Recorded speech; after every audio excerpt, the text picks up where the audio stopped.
Hey everybody, welcome back to Terminus. I am the death metal guy, aka electoralism is a sham, do not vote. And I am the black metal guy, aka ancient reverberating room. And also aka probably the same thing that I said, right? I think, vote if you want, but it's all voting is tactics. Oh, I'm voting. Certainly not I'm voting, but purely for local, state shit. There's some pretty important stuff on the ballot for my state this year, so I'm going to contribute to that. But I am not marking anything down for presidential or anything federal. So I just think of it as pulling given the whole thing is meaningless. If you want to, you may as well pull a lever in one direction or another. Oh yeah, definitely. It's just think of it as a mechanism. But not going to be anything different either way. Yeah, you're the only reason the reason not to vote would only be if you felt like you'd polluted your soul somehow in doing it. I still feel like I'm polluting my soul, but a minimum wage increase is more important than that. So. Oh, for sure. Yeah. Episode 26. That means we are, if we had done all 1 week episodes, very early on, we did a couple, 2 a week. But, we're at half a year now. Yeah, if Terminus was a person, it would currently be struggling to get its alcoholism under control. Oh, yeah. Like the actual members of Terminus are right now. Well, I think more so when we were 26. Oh, definitely. Yeah, that's, this is the well-adjusted Terminus you see before you. We've got our shit together now, right? Yeah. Hey, we Lord knows we couldn't have sustained a show for 26 episodes when we were 26. Oh, definitely not. Definitely not. Yeah. Did you have a good Halloween? Well, my Halloween is actually my anniversary with my wife, so it was good. That's very sweet. Yeah, well, we count from our first date rather than our marriage date because we did a courthouse marriage. So. I get that, yeah. So we start from the beginning, and that is 6 years for us yesterday. So, congratulations, man! That's awesome. Yeah, I appreciate it. What about you? Yeah. What did you do? Hung out with my girlfriend, some of her friends. One of my bros and his girlfriend came by, which is nice to see them. But fairly standard, just small COVID era party. But it was nice to be actually having a party and to be inside. Yeah, that was a big change. And really beautiful weather here. I'm up in the Midwest, so it was a little warm last night, but just wild wind ripping in overnight. Yeah, I'm in the South. It still sucks down here. It's still 90 degrees at noon. So yeah, but you love it. I don't, but I accept it for what it is. Yeah, and we got a bunch of crows flying around on the trees today, which is really sick. So very Halloween. Anyway, shout out to Salifro. Yeah. Shout out to Salifro. Yeah. Quick, another shout out to Damian Masters.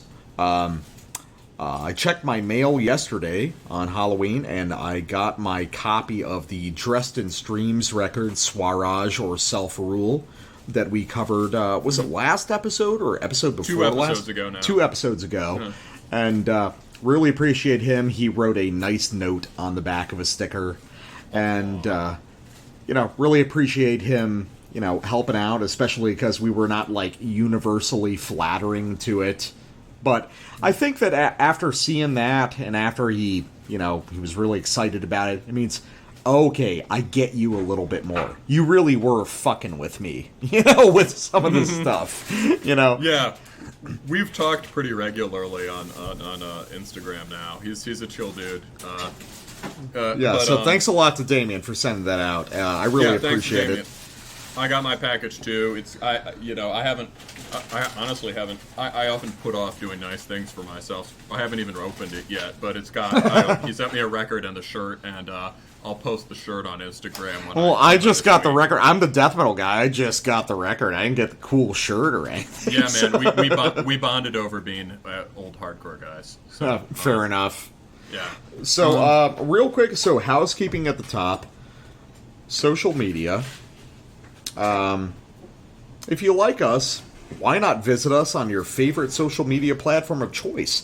You can see us on Facebook at Terminus Podcast, or where most of our fan base seems to be, over on Instagram at Terminus Extreme Metal.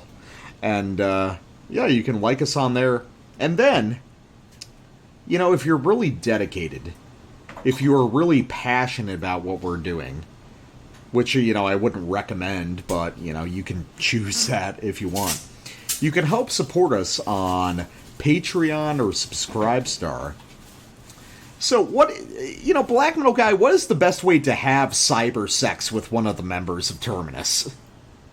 Well, it definitely helps to be a regular contributor, you know. It definitely does. You have to be contributing at least $20 a month to get access to the OnlyFans. We should start an OnlyFans, definitely. Just erotic pictures of our CD collections and stuff like that. You know, yeah, somebody last night said we should start streaming, recording live and streaming it on Twitch and get our little donations.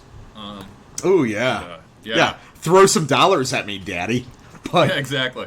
But if you want to have cyber sex with us, the easiest way is by subscribing at the $5 or above level on Patreon or Subscribestar, which will give you access to the Terminus Black Circle, our little hive of scum and villainy, where we hang out, talk shit. Is that a shit. Star Wars reference? Yes, it is. All right, let's keep rolling. And yeah, so that's our Discord channel. Invite only if you're a subscriber, and hang out, listen to new metal with us, and talk shit about thrash. You know. Yeah. And we've got when you sign up for a subscriber tier, we've got you get a title which you can use on the Discord. So we start at $3 a month for Crust Punk Grifter. $5 a month, you get to be a black metal hermit. $10 a month, you are a proletarian death metal bro. $15 a month, you are an art metal arch autist. At $20 a month, you ascend to war metal barbarian werewolf overlord. And if you end up giving us $50 a month, you can pretty much tell us what to review, and, you know, as long as it won't get us banned from YouTube, we'll review it. And you are literally Danny Filth. And again, that is the name of the tier. You are literally Danny Filth. Yeah. The one mainstream metal guy who we truly respect. You know, given it's Halloween, let me read this tier description. Oh, go for it, yeah. Yeah, so, you are literally Danny Filth. You founded Cradle of Filth, fronting one of the most commercially successful extreme metal bands of all time, while somehow managing to keep it real. In between rapturous orgies with pre-Raphaelite vampire nymphs, you like to cruise the web and check up on the most authentic bastions of underground metal, smiling with detached grandeur as the blast beats fly around your ears like fallen leaves, in slow motion. Oh man, the smiling with detached grandeur always gets me. Oh man, you did really well on that shit. Thanks, bro. I don't know whether it's, I don't know what it says about me that I think that's probably the best thing I've ever written. But anyway. But additionally, if you subscribe at the $3 level or further, higher? I mean, is there a proper terminology? Yeah. Or higher. You get access to the Terminus Prime bonus episodes. Yep. And, you know, a lot of you don't necessarily know what that is. You know, I mean, Terminus Prime, bonus episodes, maybe they're just sitting around playing Tekken together. Well, true. I mean, that's what I would do. You wouldn't do that, but yeah, I play a lot of Tekken. So we've decided, let's show it off a little bit. You know, let's expose ourselves to the fans, one of our bonus episodes. So, you know, when it comes to the bonus content, we like to dig into the past. On the main show, we try to concentrate on, new stuff coming out, trying to stay abreast of what the metal scene is doing, but the bonus episodes give us an opportunity to kind of explore the historical parameters of what we're really interested in. So, a little bit after you hear this episode, you'll be hearing our Terminus Prime Episode 4 released to the public, which is a discussion of some kind of forgotten records. The first one, contributed by me, being Mayhem's Grand Declaration of War, a real favorite record of mine. And what was your contribution on that? And mine was Hades, and I always fuck up the title of this one, but Hades, it's Dawn of the Dying Sun. Dawn of the Dying Sun. I always confuse it with the Dead Can Dance record. Which I think is one of our best bonus episodes. There was some really interesting discussion on that between those two bands, kind of like tracing the threads of, kind of mid-90s into trenchcoat era black metal. And if you don't know, trenchcoat means late 90s to early 2000s. And figuring out what's the influence of these kind of forgotten records on what we're hearing now. And a lot of people really like that one, so hopefully you guys will enjoy it too. Yeah, and hopefully, I think on the best of these, I think increasingly as we've gotten better at them, but on the best of these bonus episodes, we show up kind of tired in the middle of the week, have some beers, and are like, okay, let's talk about some classic albums. And then we end up learning something that neither of us knew before. Definitely. And so on this one, those records could not be further apart, right? There's sort of like proto... this really thing that secretly seems to have influenced a ton of like avant-garde Black Death stuff from Mayhem on the one hand, and on the other hand, this just very driving, straightforward, primordial pagan black metal thing. And they turn out to have a lot in common that I don't think either of us was expecting. So. Oh, definitely. No, I really loved that episode, and I hopefully you guys out in the non-paying land will enjoy it too, and you'll want to get access to our hottest and wettest thoughts as they come out. All right. So, we got an interesting stack of records, and your two are starting this episode. So what have we got today, Black Metal Guy? All right. So, first off, something that we should have covered a long time ago. I was originally planning on covering the new Ifernach Invuntia split today, and that's out on Tour de Garde, and it's just not on the internet yet, and I just don't have a turntable right now, and so that's not happening yet. However, and I was going to pair it with this other one, but now all we've got is Ifernach and Pan-Amerikan Native Front, which is a split that came out earlier this fall on GoatowaRex, the venerable Japanese underground label. One of the coolest labels in existence It right truly now. is. You should have seen the people on Instagram fucking losing their shit over this badge. It was honestly a little shameful. But yeah, so Ifernach, Pan-Amerikan Native Front. People have been talking a lot about this one, but it's an important release, I think, kind of a landmark release, so we're going to tell you some stuff about it. Definitely. Next up... Autism Hour up front. I suppose so, yes. Next up, a death metal band. I had to dig for the death metal this time, and I came up with Conjureth, Foul Formations / Levitation Manifest. It's a compilation of two demos or EPs. I think maybe demos. Yes, they are demos. Yeah, two demos. And although they sound quite good. And it's out on Fucking Kill Records, which is a really good label that collects a bunch of related black, or mostly death metal with some black and grind stuff that's unified by a kind of crusty punk sensibility. It's run by this dude, Chris, who has a good sensibility.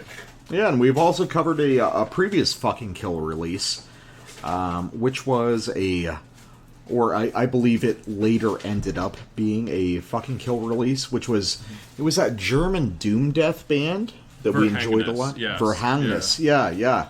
We covered that, and so Fucking Kill, good guy over there, and Chris, and really enjoying getting into that, and obviously the So, spoiler alert, Conjureth features some members of bands who I am a giant fan of. So I was very excited to cover this. Cool. And now we You're get up to now. my half. So we're opening up with Negative or Nothing with the album Drowned. And we've got a few labels contributing to this release. So the first one is going to be Careless Records, who I was not familiar with before this. Also, Wulfhere Productions, fairly prominent kind of nowadays black metal label out of the UK, as well as the infamous, or famous, depending upon your opinion, Depressive Illusions Records, who are one of the bigger kind of like tape DSBM labels. And Negative or Nothing is out of Chile. They've been around since around 2007, and this is their second full length, and I was pretty impressed by what they had to offer here.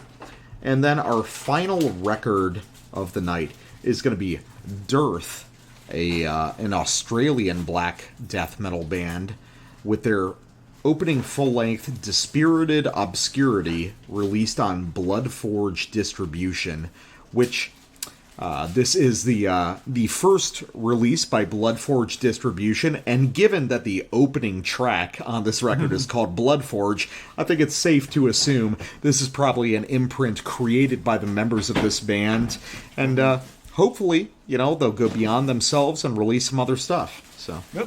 All right. all right. So, first record of the night.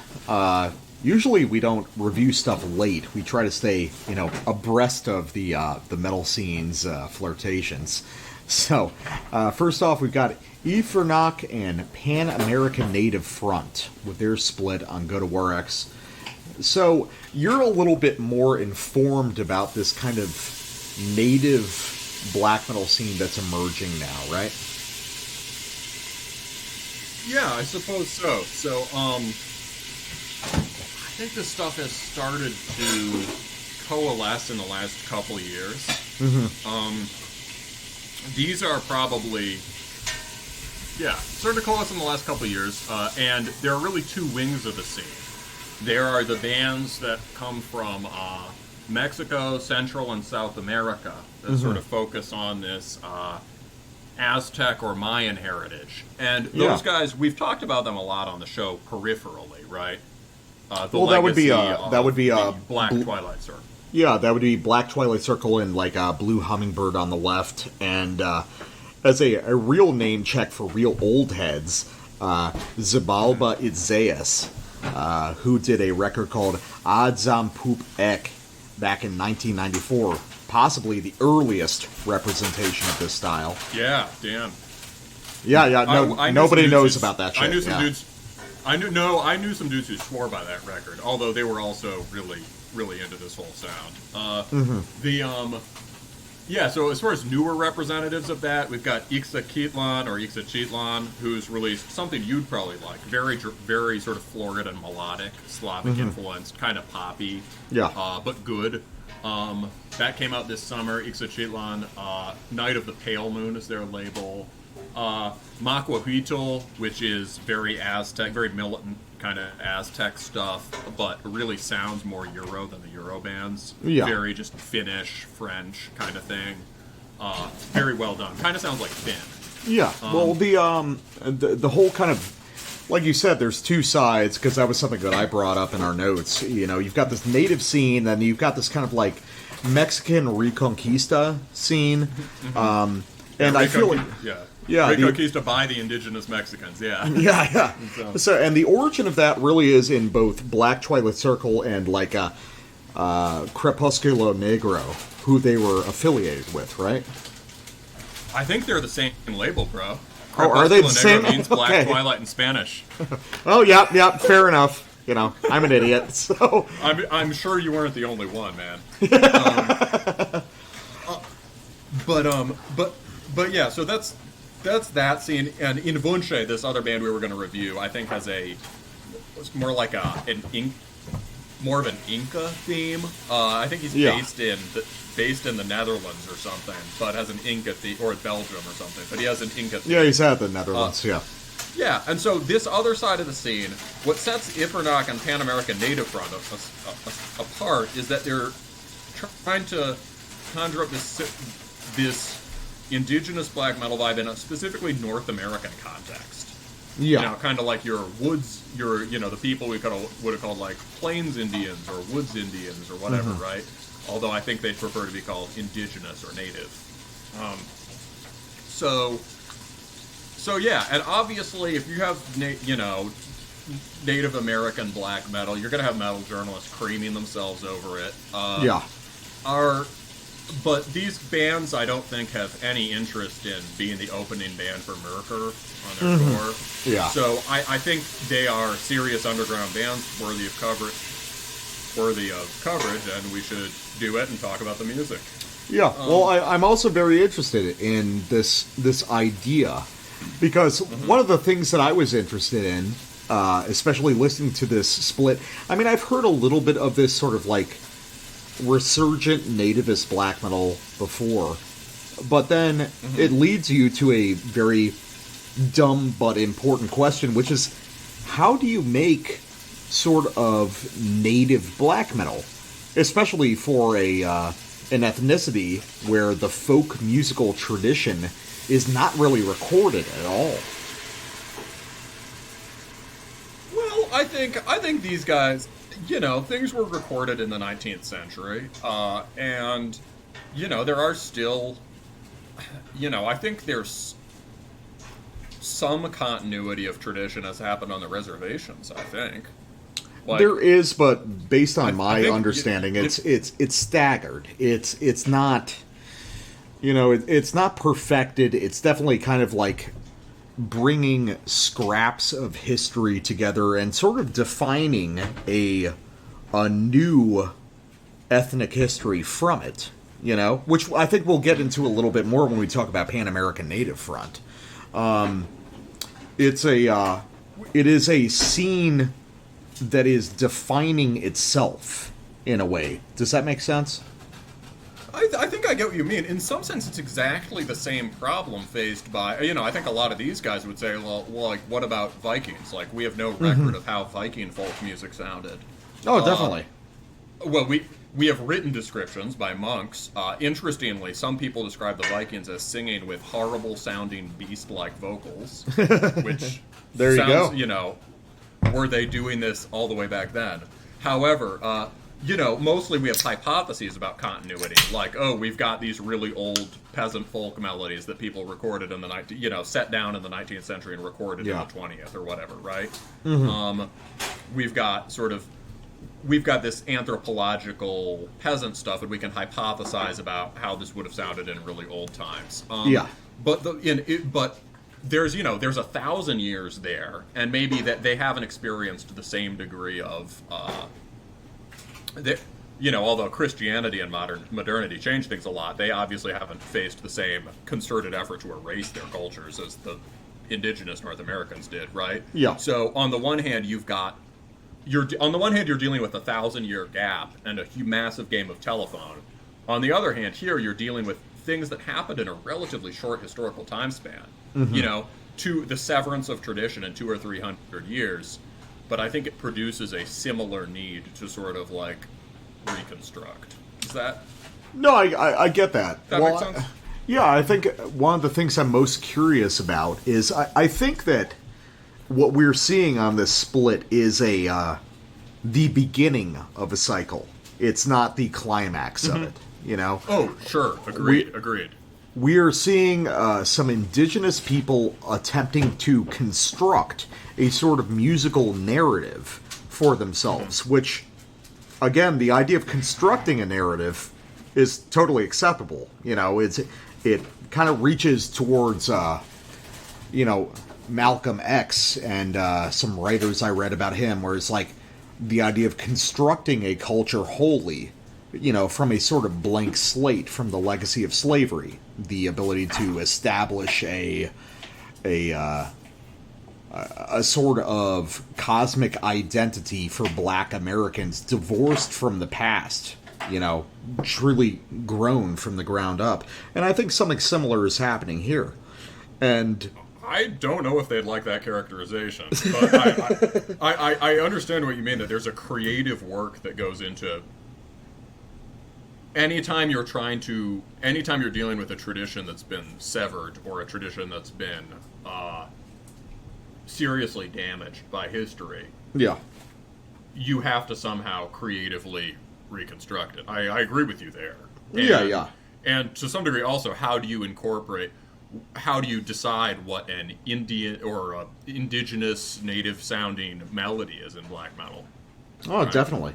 Well, and it's interesting because the things that they're accessing, as I'll show on my first sample that I'll get to shortly, well, they're getting into, at least initially, some of the ideas of Europeans trying to recapture their own sort of ethnic native identity.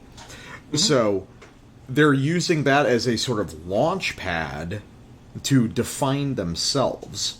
So let's listen, just to get into it, to my first sample off Ifernach's side of this split, which is off a track called Bathing in the Secret Lake. So let's give that a shot and talk a little bit about it.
So that does sound like Bathing in the Secret Lake. Yeah, it does. Well, I mean, what it also sounds like. So, I was going to say what it also sounds like, but so we've got an interesting thing happening with Ifernach because he's identifying with kind of First Nations culture, but he's also from Quebec, which has a very strong kind of nationalist, independent streak in and of itself. Mm-hmm. How do you fuse those together? Well, I think he does it really well here. Mm-hmm. Because there's a real French quality to these melodies, and I would say that the opening riff, which is the same as the final riff in the sample, are borderline all-timer riffs, As simple as they are perfect, in a way. I think those are gorgeous melodies, and they are. I really like the change up to that sort of driving 6/8, the double bass thing. Yeah, you don't hear that much in black metal anymore. That was kind of essential to something like Emperor or Enslaved. Mm-hmm. Don't get a lot of that now, and it's kind of almost a heavy metal gesture, but here it works really well to kick another degree of intensity into something that could otherwise sound more like kind of hazy underground black, Well, I mean, it's hazy underground black, but honestly, I feel like, this is the first Ifernach I've heard. Mm-hmm.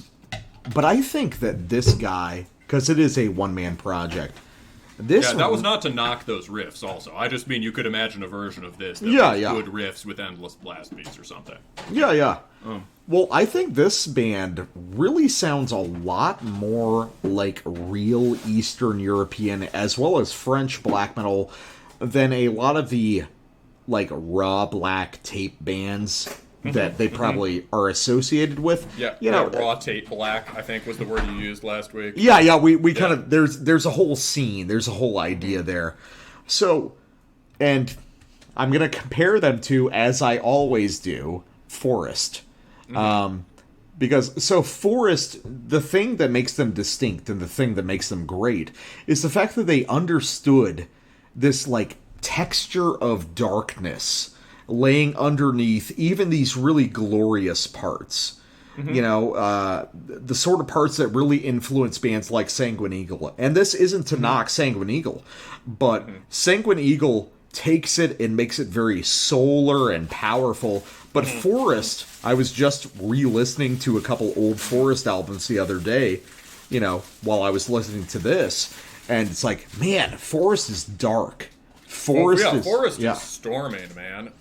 Wasn't one of the songs something like "Storm Till Winter's Heart" or something? They have great, something like great that. Russian English titles. But the thing is, the guy behind Ifernach understands that that's an essential part to this music. You know, it's very simple, but there's these shifts happening melodically just through chord shapes. You know, I mean, that big riff, that opening and ending riff of that sample, those are, I mean, it's like 6 chords, but the power that it conveys is beyond just being consonant and glorious. There's that undertone of darkness and severity to it, which is what really makes it powerful, I think.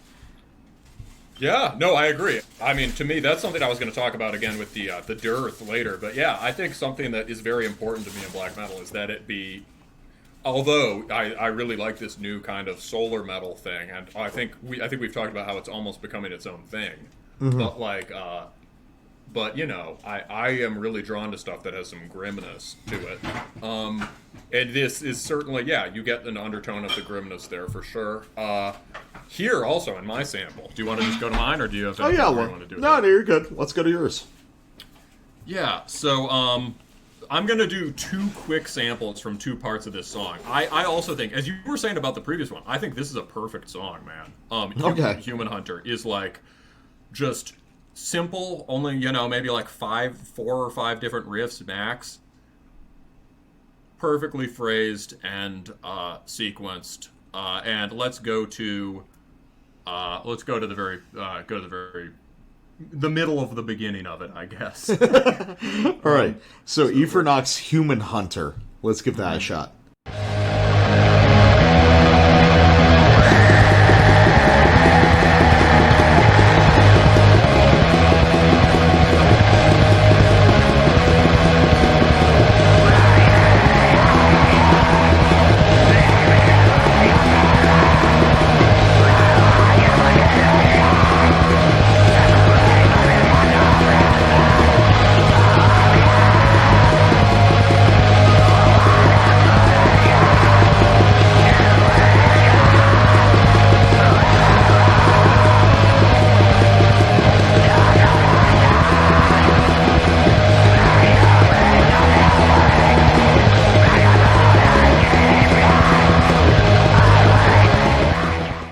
Well, that's the melodic ideal of Ildjarn, isn't it?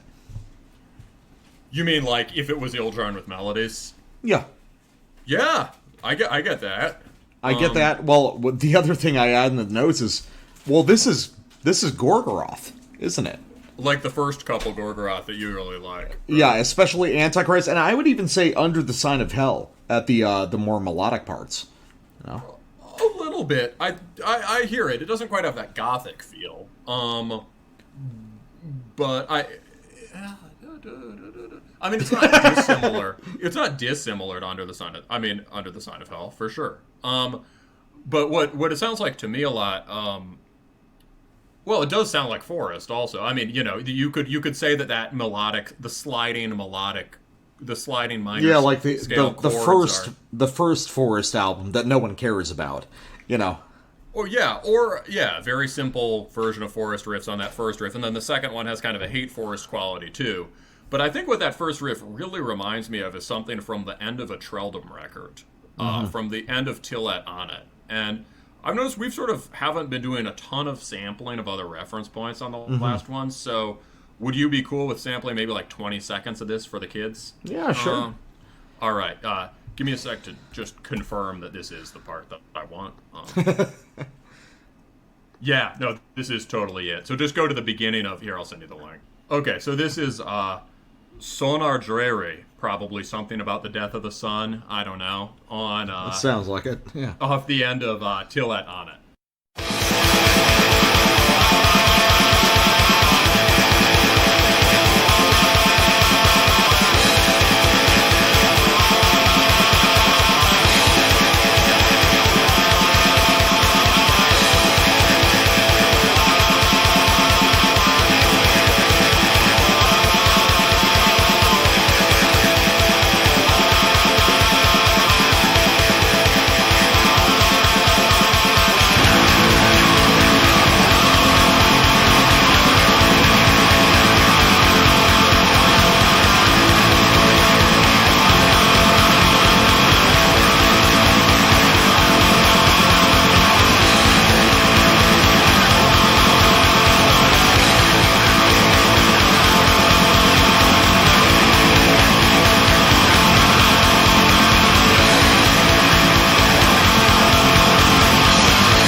So for those who aren't familiar with Treldom, that is Gaul being an absolute fucking Norse shaman. Yeah. Before he ruined Gorgoroth. He didn't ruin Gorgoroth. No, it was King of Hell's fault. Gorgoroth ruined itself. That's also true. Infernus shouldn't have given up. Gaul is a talented, cool guy, and when he's in a talented, cool band, that was, Treldom was fantastic. Yeah. Mm-hmm. It's, so that is, so you can hear just that, what I was getting at, just that simple kind of elemental root to minor 6 rise and fall thing. And that track is entirely that riff for 10 minutes. Yeah. Okay. So we've tied it into the sort of, and, to Treldom, which is sort of the Gorgoroth tradition. So maybe you're right, part of that lineage. But, I would say it's definitely, it resembles Antichrist or the melodic moments of Under the Sign of Hell for me. Word. So this song, and then this song really goes somewhere. It breaks into a mood that's kind of much more like the Bathing in the Secret Lake thing. You've already talked a lot about it, but I said hazy before, and I think in terms of like using this vocabulary to evoke something specific to his region, he's from like coastal Quebec, and I think he conjures up this kind of misty maritime feeling in a lot of these brighter riffs that I think is pretty specific to him. Yeah, I can get that. Yeah, so let's go to towards the end of this track and the end of his side of the split. Alrighty.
Okay, so while we were playing that, you were talking about, like, you said kind of like half jokingly, here's some emo for you. Mm-hmm. And I was like, well, emo... Yeah, well, it can everyone also... knows the death metal guy loves the emo parts. I love the emo parts of black metal songs, which are much more common than you would think if anyone was first listening to this episode. But the other thing is, like, well, it's kind of a folk part too. And then if you put folk and emo together and you go back in time, don't you get something kind of like Bob Dylan? Or sort of like singer-songwriter Americana stuff? I guess you're saying you could hear those chords being used in that way? Absolutely. I think that, yeah. I think there's a lot of 60s, maybe early 70s stuff from the singer-songwriter category that would really apply to that if you slow it down and strum it on an acoustic guitar, you know, which is an idea that again, this is not a gotcha. That's a great idea, and I've thought that is something that American black metal bands, or North American rather, should capture more, because that is an important part of our musical history. And those were some of the first people in the rock music era to start trying to, to be kind of hostile to rock music in a way that's defined a lot of hardcore and black metal. I think, and also to be digging back into this folk tradition, and it kind of mediates between the archival recording, the Alan Lomax shit, all those archival recordings of folk music, all that archival that recordings of wax cylinder shit, Yeah, and the archival. Mediates between archival recordings of folk music and sort of modern takes on it. So, I think that is a good reference point. In the same way that, kind of a similar way to the way that you can hear bands like Oldowan Gash or Mortem sounding kind of like banjo music. Oh, definitely, yeah. And so, so if this sounds like Bob Dylan, it also sounds like the Bob Dylan of Norway, Careless, which is, it's, this kind of, it really reminds me, I think, you said the album of 2015, in some sense, in terms of massive influence, clearly was, not with Hearts Towards None, Exercise and Futility, Migla, right? I think the album of 2010, was Bellis. And I think that has snuck up on us as being really influential in a way that has only started to pay off in the last couple of years. Yeah, guys our age making records. I think you were right on that, because Bellis is not a record that strikes me, but we've talked to people since then who are heavily influenced by Bellis, and I think you made the right call on that one. Yeah, and it is my favorite Burzum record. It's Visla Satara still, but Yeah, but this reminds me of Glemsplun's Elf. There's all this kind of soaring major key melodic ideas, these sort of big sun breaking through the trees things that he does really well there. I can hear that here. Also, Ifernach, something that is characteristic of Ifernach, and one of his virtues as a songwriter, I think, is he does. You could hear how over the chording, which in itself was awesome, he was layering these. One thing that gives it the misty feel is he uses this kind of glistening lead guitar that just hangs almost on one note or one or two notes, maybe just, this kind of suspended glistening lead thing. Normally that's very Cascadian. Yeah. Exactly. Normally it's a super fruity Cascadian post-black thing, and he's written some stuff. He's explored a lot of different styles, and he put out a full-length earlier this year that called something like In the Enchanted Forest of the Druid Wizard, which is a great title. That was a lot more in that post-black vein, and I didn't like it very much at all. Yeah. But he uses it in his more ripping black metal stuff to, I think, the best effect of anyone I've heard. Because normally when I hear glistening leads, I'm like, oh shit, here we go. You're done, yeah. I'm done, yeah. And here it does, and here he's writing it in a really black metal way, and I think it contributes a lot. No, that's good. I did enjoy this, but I think that I may enjoy the Pan-Amerikan Native Front side of this split more. And I think, again, you know more about this scene than I do. So what is this band's involvement in it? Yeah, well, I think Pan-Amerikan Native Front has been around for a while, maybe longer than Ifernach, I think. Which is, yeah, let's double check. Ifernach is, no, same amount of time, 2016. So I guess you could probably mark that as the beginning for this scene, almost. Yeah. But Pan-Amerikan Native Front hasn't released anything since 2016. He released the full-length Tecumseh's War, and has been kind of silent up till now.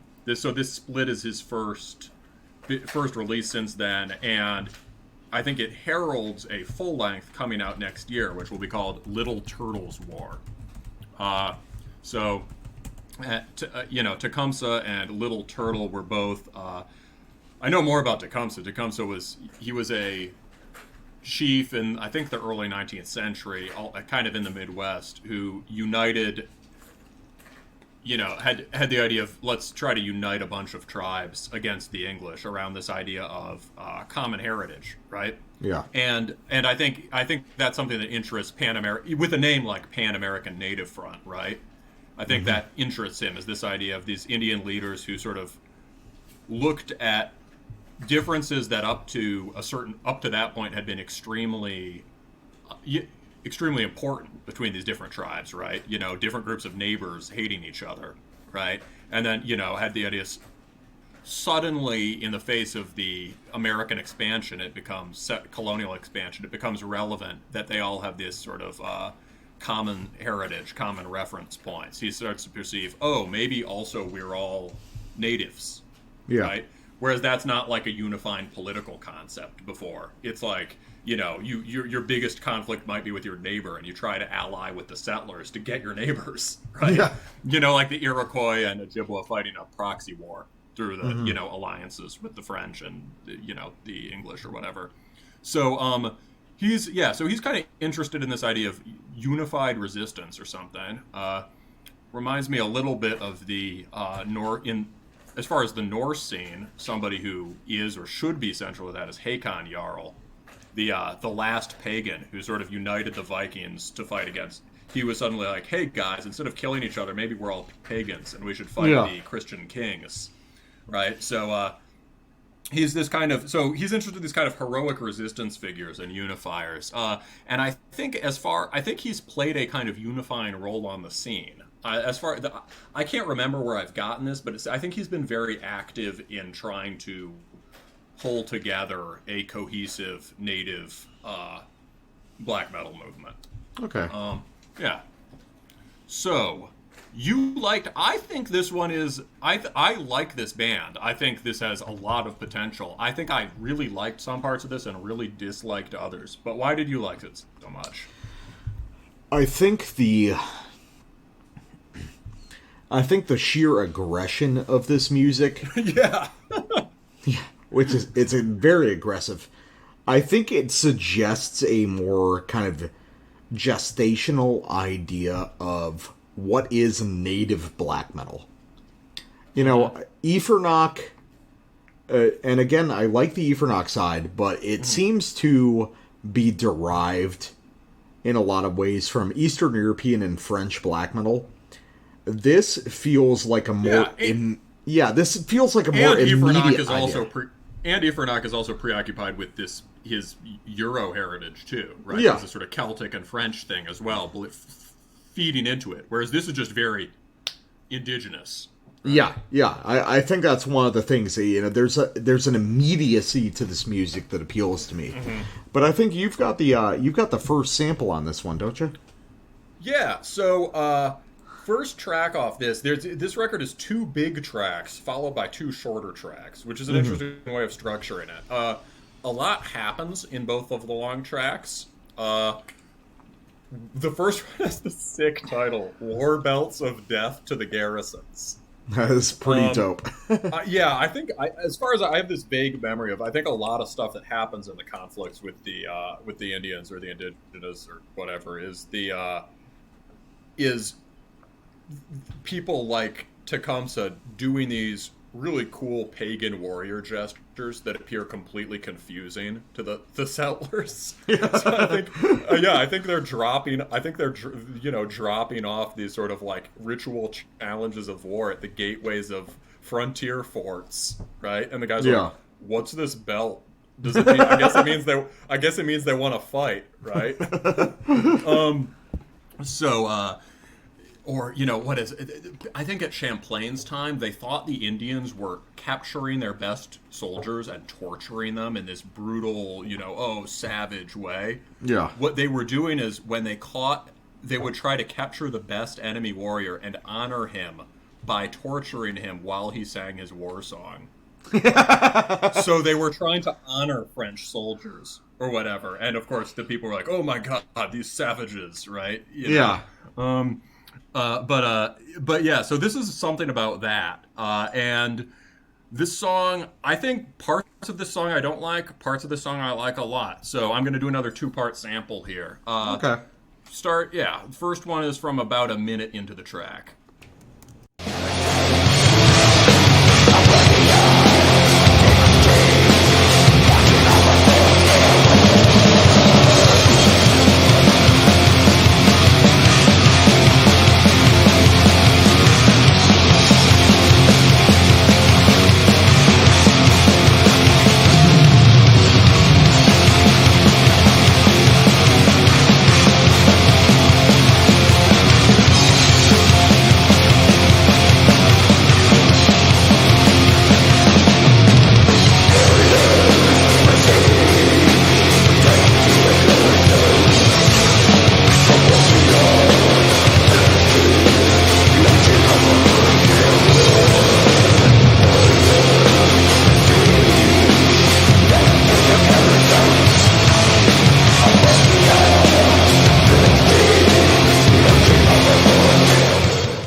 So, in the notes you say like bad, like Dark Throne black and roll riff.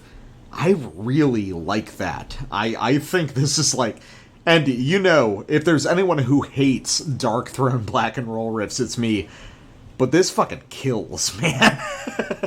Yeah, so I get what you mean. Yeah, you can justify that in a minute. I think I'm torn with parts like this. There are a lot of parts like this on this track and throughout the record. I mean, the sort of like, I love 1-2 punk beat stuff. The da da da da da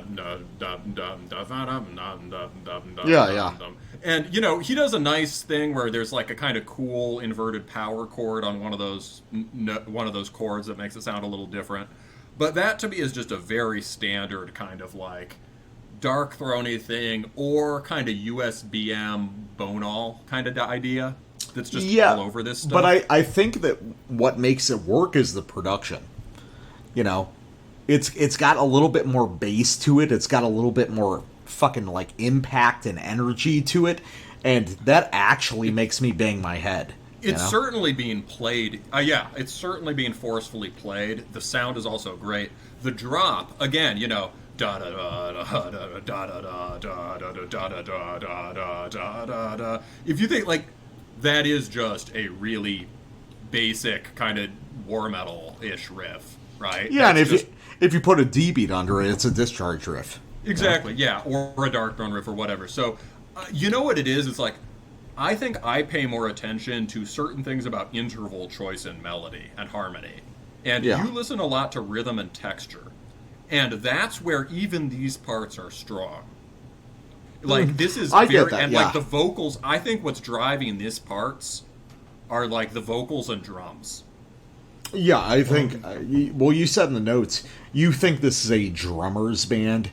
I think I agree with that. Mm-hmm. Because the drums on this record are really fucking extreme in a lot of places. We haven't sampled those places, but there's some absurdly fast blasting there's some good blasting on my next sample, but yeah, drummer, I mean, so I think, like, as far as, like, that, the breakdown, though, as much as I would complain about that riff, or, it's also got, like, a Cro-Mags riff or whatever, it's also really What's wrong with that? Part. It's a fucking Cro-Mags riff. Well, true, obviously, it's good.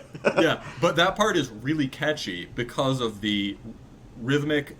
the drum, he's on the drums, he's dressing up that rhythm and driving it in really cool ways, and his vocals are sick. Right? Oh, yeah. And the line "Death to the Garrisons" is audible, catchy, and cool, right? Yeah, it's a hardcore breakdown, you know?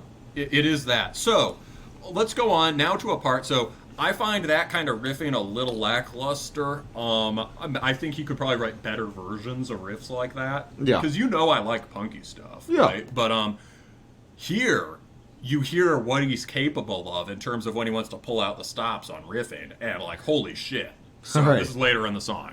Let's check it out.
Yeah, that is a very extreme.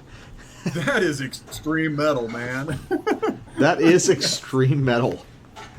Yeah, and I think you'd agree that last riff is like a Div 187 thing. That's like the closest thing I can think of to that. Well, I mean, at this point, I'm almost wondering if, like, maybe the realm of, like, mid to fast blast with a tremolo, like, chorded tremolo riff paradigm is so unexplored, we just automatically associate it with Nid and Vision. But, because another thing that it struck me as was, like, Ruins of Everest. That is, it sounds like both of those things. Yeah, use those kind of disharmonic slide. It has kind of that classical feel to it, but it's extremely it's like, dissonant. It's dissonant, but it's got this, like, kind of overarching melodic idea kind of beyond the individual riff. You know what I mean? Absolutely. Yeah, it's grandiose, dissonant, sounds scornful. Also storming and grim in the way I like my black metal. Yeah, I think there's a narrative arc to this song, because I think we get a sort of I think there's you're just kind of chanting death to the garrisons, and I think at this point death is being brought to the garrisons. Yeah, I can see that. I think when that riff goes off, the charge up to it is great too. And I think under that riff you can hear, it's not like fancy blasting, but that's really good blasting, right? Oh yeah, it's that 6/8 triplet blast that was so standard to both Needon and Ruins of Everest. It's man, but you were right. They are very fast, and that's one of the things that encourages the idea of it being a drummer's band. That being kind of the primary factor. And if you're looking at, if we're trying to listen to this, and, obviously this guy has his own ideas of what he's trying to do, but if you're trying to extract features that could be useful for a specifically native sounding black metal, well, I mean, at least if you were to go, I mean, who knows, maybe this is a stereotype, but if you're going to go on the cowboy movies or a lot of things, right, focus drums, right? That's at least as part of American lore, right? A thing that's remembered in American lore. I mean, even Indian just like drums. the like hyper 6/8 blasting works for me for like an American black metal band. Yeah. Yeah, I mean, I just like emphasis on percussive qualities, emphasis on rhythmic change ups. This guy's got a really beefy bass drum sound too. Yeah. Which leads it. Oh, you know the other. Before we move on to your sample, because yours is way more melodic. the other thing this rhythmic idea reminds me of is the sort of abortive attempt at a specifically American black metal band, which was Cobalt. I don't think it was abortive. I think they were an excellent fucking band. I think they were great, but then they sort of kept going in this different way. But Eater of Birds was a sick record, right? Yeah. And the Gin is the fucking record, man. Oh yeah, maybe I checked out before then, but maybe that. Oh no, Gin is really good, dude. But Cobalt were strongest around. They also had this kind of generic, punky, fast riffing. But then they were really strong on these slow build, percussion driven mid tempo crushers, which is there's a kind of dynamism and rhythmic quality that you get here too. Also with the mid range rasping vocals. Yeah. No, Cobalt is like, I will defend Cobalt to the death. Like honestly, like Gin is. Well, I think Gin might be. Eater of Birds is a great album, but Gin is the perfect realization of the band. Oh, well, I should listen to that then. Yeah, no, I think you would dig it a lot. But, so I've got a sample to close out this record, which we've gone on for a long time. This is the, on the Pan-American Native Front side, this is the instrumental track, and it's called Manitowat. And, we're just going to listen to the whole thing, because it's under 3 minutes, and that's kind of our restriction. So, oh, yeah. This one crushes. This one fucking crushes. And to kind of inform people, this is sort of, like you said, the climax in a different track of the song before it. And, well, let's just give it a try. Which is called Blazing Winds of the Three Fires. Yeah. Which I think is, as far as a full song, I think that's the best, full-length song on this. That's a great track. All right. That's very good. Let's go. So let's try this out.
Hey, black metal guy, you know what's a cool band? Death metal guy, what cool band could you be talking about? Well, it's probably Bill Skirnir. Yes. Oh, jeez. So that we were talking during that whole track, especially the climax of that track, is just fucking sounds like Votan's Volk, Bill Skirnir. Yeah. I just listened to that album for the first time a few days back, and holy shit, that is straight Bill Skirnir. But Bill Skirnir kind of accesses, I think, in a way, an idea of North American black metal. Accidentally, by the way that Bill Skirnir is kind of emo, right? By the way he's emo, and by the way he's kind of like Celtic folk, both very of emphasizes which, a lot of pentatonic things. Yeah. Both of which are, I mean, I guess we haven't said it outright on the show before. Americans invented emo, Mm-hmm. We talked about this idea of like suburban I think we talked about black it a little metal. with Black Funeral, way back on like episode 9 or 10.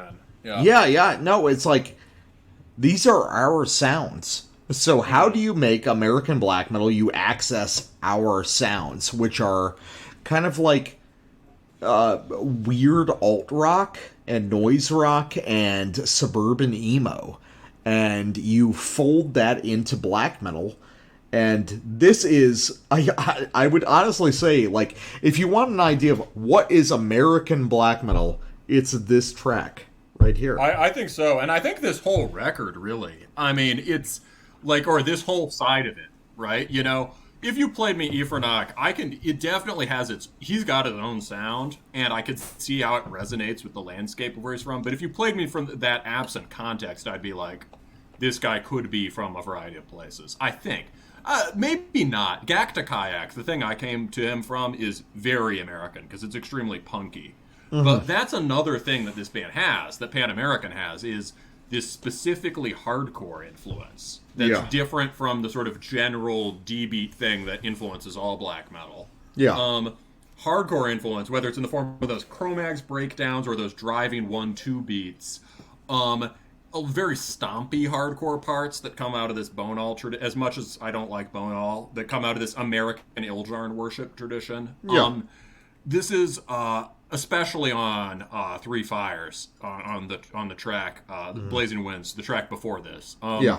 It's I felt listening to that one and to this is just what American black metal sounds like. Because you can hear the relation between this and Old Wangash. Yeah. So so that specifically. So sure, I think there are aspects of this band that makes it specifically indigenous, but it's also interesting how much it converges with the bands who are trying to make sort of Euro-rooted or Vinlandic sounding American black metal, right? So I think it makes sense. Yeah. We don't. It's the same country. Well. We talked about this the other day. It's like we've got this kind of idea, but not this deeply rooted idea of our history. And you and I are white guys in America who came over several generations before. And ultimately, we are Americans. And as the, really, it's almost an ethnic statement. We are Americans. And how do we make black metal for us? And I think that a lot of these guys who are doing indigenous stuff are accessing the same kind of ideas we are, because we don't know. We can access our kind of predecessors and everything, but ultimately, we are from here, and how do we build from that? Yeah, absolutely. I mean, one way I've phrased it before, I think, maybe when we talked about Mortem or something, is how do you rediscover America? I think Ifernach is also very good at this. I could say more on that, but it's maybe I should just say it. I mean, but go for it. Also, but before I go off on that, which you can use to wrap up, another thing that's specifically part of this American tradition that I think both the indigenous bands and bands like Mortem are latching onto is grunge. Yeah, definitely. The rhythmic, just the big chest thumping frontier barbarian rhythms, right? That like you heard on this track, right? those rhythms you're going to get in the release of a Mudhoney song. Oh, yeah, definitely. You know, and in a lot of ways, grunge is shit, but the roots of grunge are really good. Mudhoney's a great band. Green River's a great band. Helmet. You get more abstract. You get into like Butthole Surfers and shit like that. Yeah, there's all tons of excellent bands. Yeah, ton of kind of unpleasant but interesting stuff happening on the early Soundgarden. It's got Oh, dude, Soundgarden is one of the best bands of all time. Actually, Slaves and Bulldozers. Yeah, I give you that. That era of Soundgarden is pretty fucking crushing. Oh, super unknown, man. It sounds very American. It does, yeah. So grunge is also a huge thing here. How do you take grunge out of its sort of pop heavy realm and bring it into extreme music, right? Definitely. So about Ifernach, so I guess the indigenous people, right? They're trying to say, how do we adapt this European tradition to our heritage here, to our, in some sense, to our grievances against, our anger at European descended. At this Euro-descended culture and state, and to sort of make music that taps into the landscape in a way that's specific to them and where they come from. Yeah. On the other hand, how do you, if you're a Euro guy, how do you Well, in some ways, the thing they're opposing is the same thing. That's what I want to get at by talking about Ifernach. So Ifernach is interesting because he's at the confluence of both of these things. Ifernach is really into heritage, right? He's got this intense tribalism and ancestor worship thing, but in a way that acknowledges the sort of dynamic and historical quality of that, of heritage, and he's aiming to something specific to him, which is he seems to be a guy who has Irish blood, a guy who has Indian blood or indigenous blood, and lives in Quebec. He might be part French too. And and so he speaks French, right? These were the peoples that settled Quebec. Yeah, natives, Quebecois, and Irish. And they all sort of blended together, not, neatly and kumbaya, peacefully and happily, but much more so. The French adapted themselves to the ways of the people who were here before, way more than the English. And the English way more than the Anglo-colonists. And what unites those groups is hatred of the English. And specifically, hatred of the British Empire, right? Not so much, hatred of the British Empire, which fucked over the Irish, which was the enemy of the French, and which was, chipping away at, the indigenous territories in the north, right? And at the same time, that's also the problem for American guys trying to make music that's not wussed out Cascadian stuff. Yeah. It's how do you rediscover America in a way that's not sort of clouded by the Enlightenment vision of civilization or progress that the British Empire and the American state, that the USA brought here. Yeah. And on the one hand, that's what's informed this sort of ignorant scorn for the people who were here before, right? And the destruction of their cultures. It was either this sort of, we got to Christianize them, we got to make them into good little Protestant moralists, evangelicals, or we've got to bring reason, progress, humane values, right? We've got to show these violent pagan savages, the value of bourgeois domesticity and sort of, fucking whatever, right? On the other hand, that's also that kind of hubris and that kind of anti-history, rationalistic, progressive, moralistic way of thinking is also what sort of made it very difficult for us regular old white dudes to connect to this place that we have such shallow historical roots in. Yeah. It makes it difficult to put down, to try to figure out how we can relate to this land in a meaningful way. And part of figuring out how we can relate to this land is probably trying to figure out how the indigenous people related to it.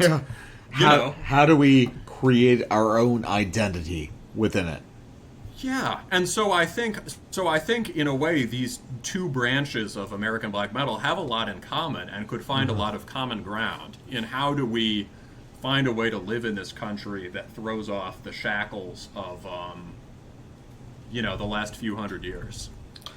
Well, throws off the shackles of like Anglican moralism. Of a modernity, basically. How do you take the country where modernity, as we know it, sort of invented and metastasized across the world through commercial empire, and undo that, or see through, sweep aside the spider webs. Right, that works for me. So let's take a quick break and get on to our second album of the night after that fucking epic discussion. So yeah, we'll be right back. This is Old One Gash, and you're listening to Terminus. Alright, so next up, from the black metal guy, actually, we've got Conjureth's Foul Formations / Levitation Manifest, the compilation of their first 2 demos released on Fucking Kill Records. And I probably have more experience with this than you, so should I open up? pretty much. Yeah, I mean the story on this is just I knew we were going to do the Ifernach and Pan-Amerikan Native Front, and you had found 2 kind of DSBM E-bands, and I was just like, well, we really need a death metal band. So I just hunted high and low for this, and ended up being, pleasantly surprised by what I found. Fucking Kill continues to be like a very solid label. Definitely. So, for a little bit of background, one of the main people behind this band is a man by the name of Wayne Sarantopoulos. Ultimate American metalhead name. Jesus. A.K.A. Electrocutioner, who you might know a little bit more. So, Wayne has been a participant in a real shit ton of metal bands. Probably 20 death metal bands. And you might know him from bands like Father Befouled and Golgotha and Encoffination, Decrepitaph, etc., etc. Encoffination, not encoffinized. For the listeners, I am wearing my Encoffination shirt right now. Totally unintentionally. And I'm wearing my Sylvan Throne long sleeve. Very nice. But, Yes. So, Wayne is a very cool guy, and I assume that he is, like, the main guy behind this band. I talked to him. He did a show in my town with both Father Befouled and Encoffination. He was doing drums on both. And we hung out for a little bit and talked about some of the other bands he'd done and his general interests.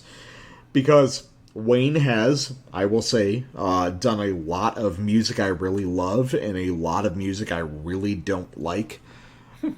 Which I think is probably a good sign of a guy who has a real idea of what he wants to do and just pursues it. So, Conjureth, though, is something you presented to me. And what grabbed your attention about this? God, how did I even find it? I mean, cool cover, number one. Definitely. Just sort of cool fantasy death metal cover. And I think over and above that, just, also a cool name. Sort of, and when I clicked into it, I just knew I had listened through several... You know what? I had listened through several death metal things that were kind of like this. Trying to find something good. So, like, you and I have talked, you've said, because you know it more, and I think it seems to be right, that just death metal outside brutal death now is kind of a wasteland, right? A little bit, yeah. And, yeah, so it's... And most of the stuff that's good, I think, or promising, kind of hews around us, kind of converges around similar things. So, like, I tried the new Malicious out on Invictus. That is kind of like extremely dissonant, jagged, morbid angel worship with just constant blast beats. Yeah. It's kind of cool, but That we wouldn't have sounds had tight. that much. Yeah, maybe we should do that next week. But for me, it was almost unlistenable. But I was like, okay, this is pretty cool. But let's see if I can find something I like better. I tried some Atrahasis, which is some morbid angel worshipping ancient aliens band. Yeah. Couldn't get that in. There was one that Grizzly Buds covered, the Womb Ripper album from Russia, which I thought about covering a couple weeks ago, actually. Very good Dismember meets Morbid Angel with, like, blast beats that are way too fast for that style. So maybe there's a thing going on right now. Yeah, because this band is also very much in the vein of Morbid Angel meets the more melodic but not pussy wing of Scandinavia death metal. Right? Definitely. It's, Well, to expand on that idea, let's just go into your first sample. Yeah, so I mean, when I didn't hear this track when I was clicking around last night, I heard the more Morbid Angel sort of dissonant stuff. When I went back to it today, this shit I was immediately like, this record is fucking sick. So in terms of what I want in I as the black metal guy want in death metal, this is very, very good. All right, and so this is just the first track, Coffin Spells. Right Very from the black beginning. metal title. Yes. Let's go.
So that first riff is so catchy, at least to me. Well, it's interesting because, you know, talking to you over the course of this, you revealed to me, which upset me on a very deep level, that you have never listened to Altars of Madness all the way through. It's true. That should be a deep point of shame for you. I'm sorry. No, but definitely. Well, I mean that's a little bit extra, because what this really resembles more is a band that you referenced in your notes, which is Liars in Wait, a sort of abstract Swedish death metal band that ultimately resembles more of what the Finnish guys were doing, which was, in a sense, like very derived from Tampa death metal, and then more dissonant and avant than a lot of the Swedish stuff, even the good Swedish stuff, right? Yeah, definitely. So I think at this point we realize a lot of the Swedish stuff is like. A lot of the Swedish stuff is NWO BHM by way of Bolt Thrower, you know, if that makes sense. Yeah. I think there's a growing consensus that shit like Entombed just isn't that good. And that shit like Dismember is maybe good in a relatively narrow, poppy sense of the word. I will argue, as the death metal guy, that Dismember is the best of Scandinavian death metal. Oh, the best of the Sweeteth sound, for sure. Yes. Best of the Sweeteth sound, comparable to like Corpse or Convulse or something like that. But yeah, definitely, I get what appeals to you here from a black metal perspective. So, do you want to elaborate on that a little bit? Yeah. Well, so immediately opens off with this just huge kind of da da da da da, huge Gothic cathedral kind of melody, just very quickly sketched out in like 5 notes, but it already gets that feel in there.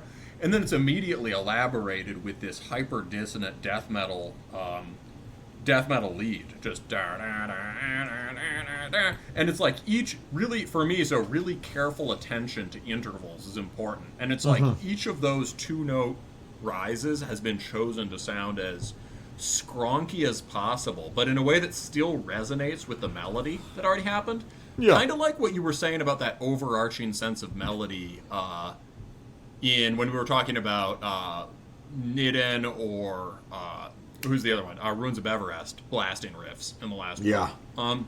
So and he's sort of, and then it's developed in this really cool way. It gets to this thrashy part. I really like how thrashy this is, not in the lame sense, but in the sense that it's got these driving 1-2 beats that I love. Just a lot of foot to the floor momentum, and the riffs all have this kind of low key thrash vibe where there's pedal point gestures built into it. So like, things like that, right? He's constantly the melodic arc works by constantly dropping down to root notes, even as the root notes change. And so it gives all the riffs have this kind of bendy or squiggly quality. They're kind of spiraling up to high notes. Very, very Morbid Angel. For sure, but very much more focused on leads than Morbid Angel, I think.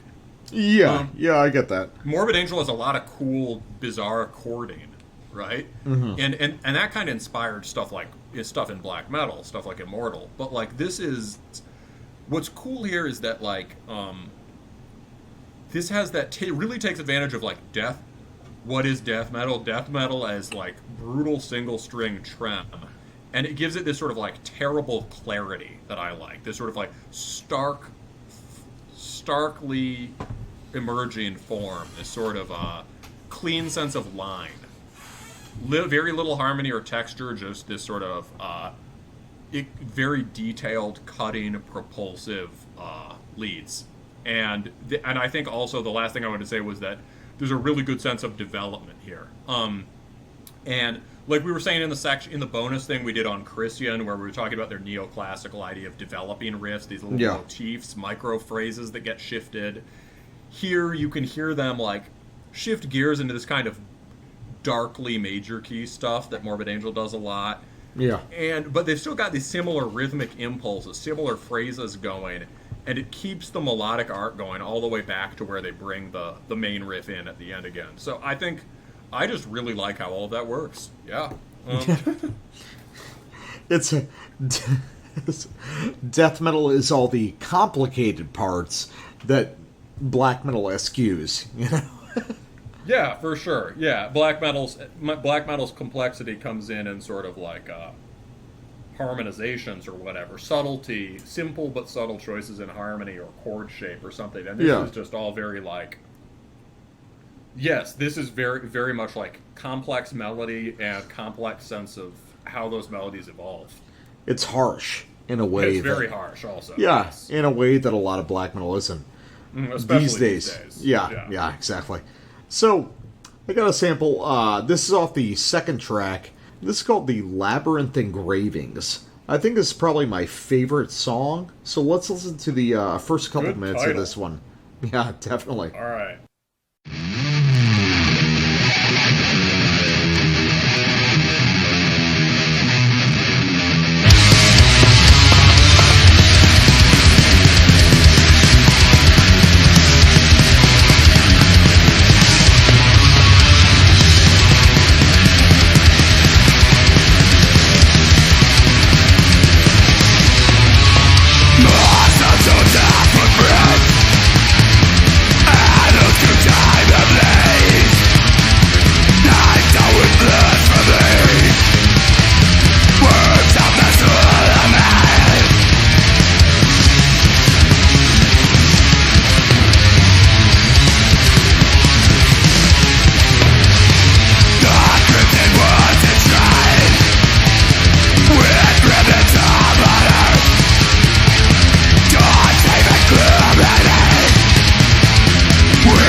death metal guy. Do my ears deceive me, or is that a blues riff in this death metal song? Yeah. So is a lot of early death metal. Especially, go back to Altars of Madness or the first Cannibal Corpse album, like Eaten Back to Life. Oh, man, there's a ton of blues on Eaten Back to Life, as well as the self-titled Deicide album.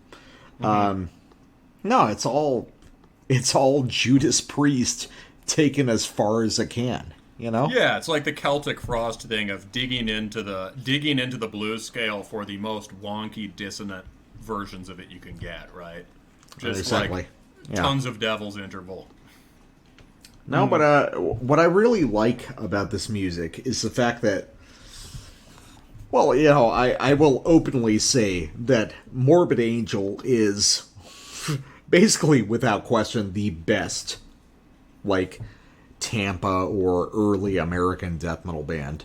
Sure, agreed. The thing about that is that Trey Azagtote, the main guitarist of Morbid Angel, was much more influenced by both classical music and classic rock, like, especially Jimi Hendrix.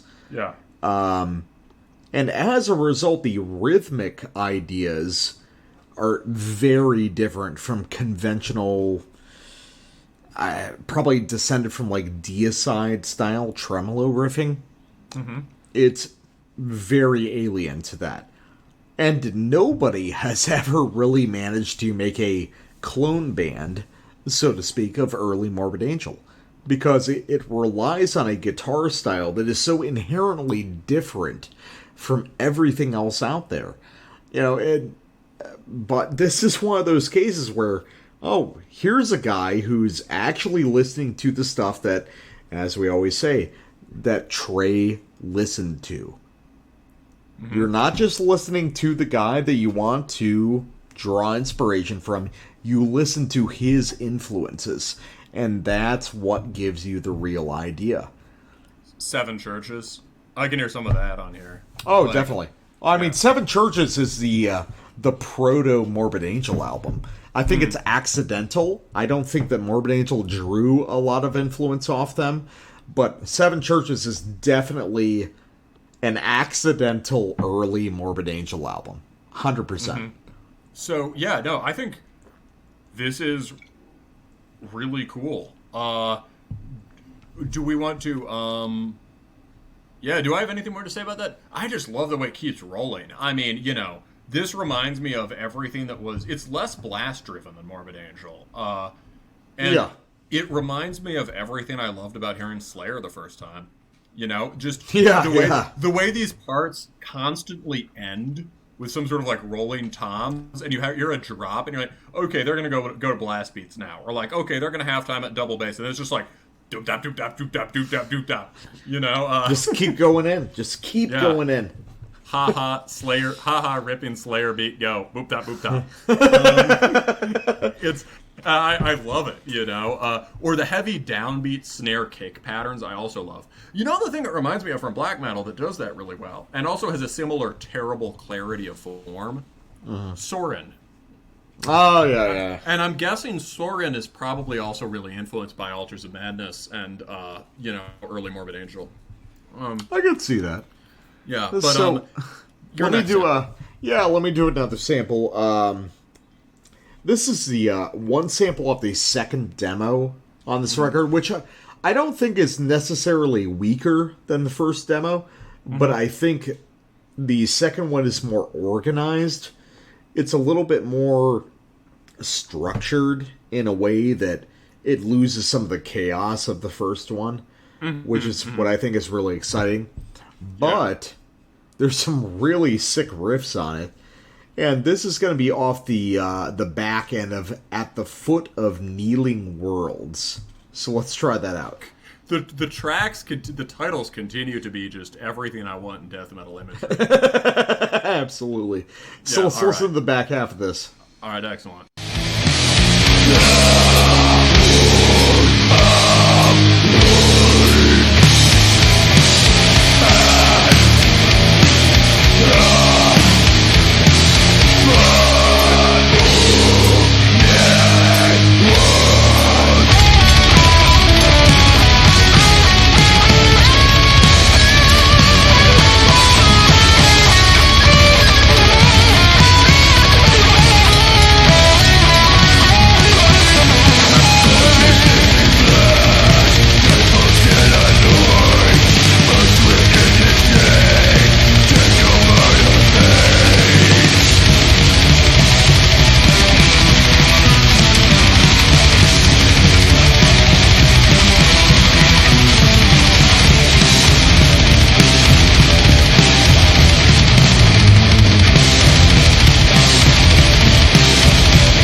Dude, that blast riff right before the last riff. Oh, yeah. Holy shit.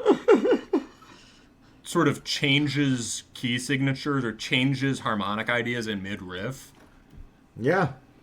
Well, hey, black metal guy, you should listen to Altars of Madness, and that will be a bonus episode, clearly.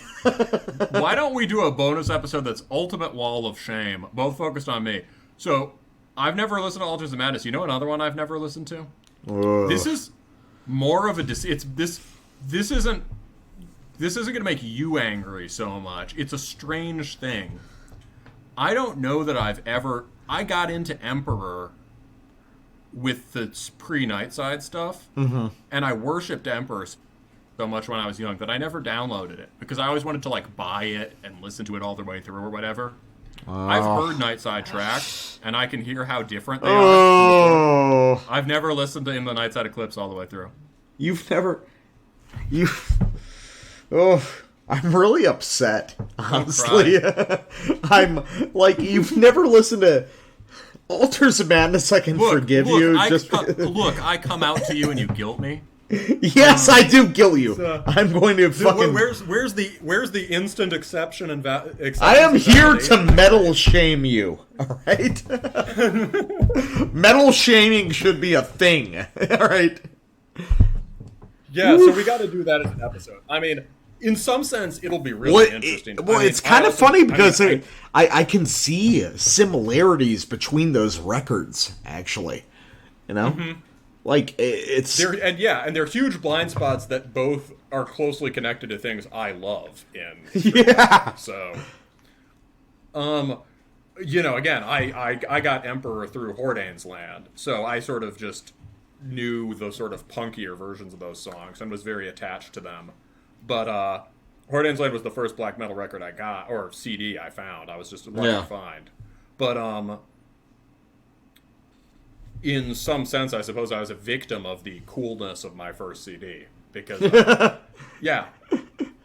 So, for sure. We'll do that, and I think it will, if we can make the shame pay off, it'll just be that it'll be interesting to hear how a 32-year-old black metal guy reacts to hearing the mature versions of the songs that got him into black metal.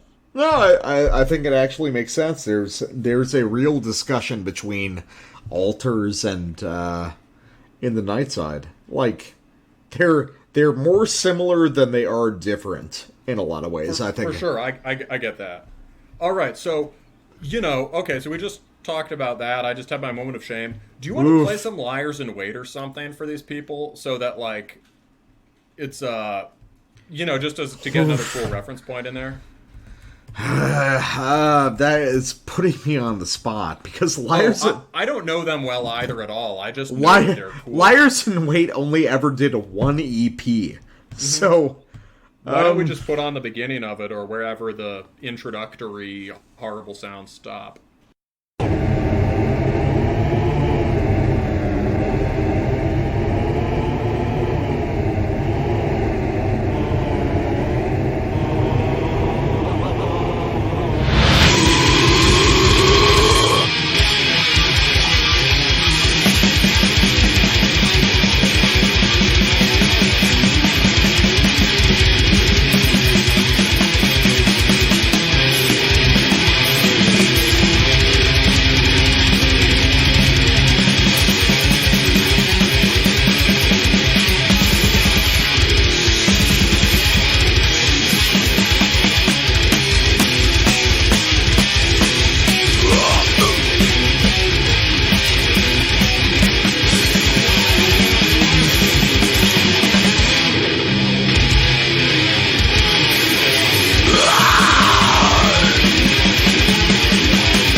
I guess we both like that.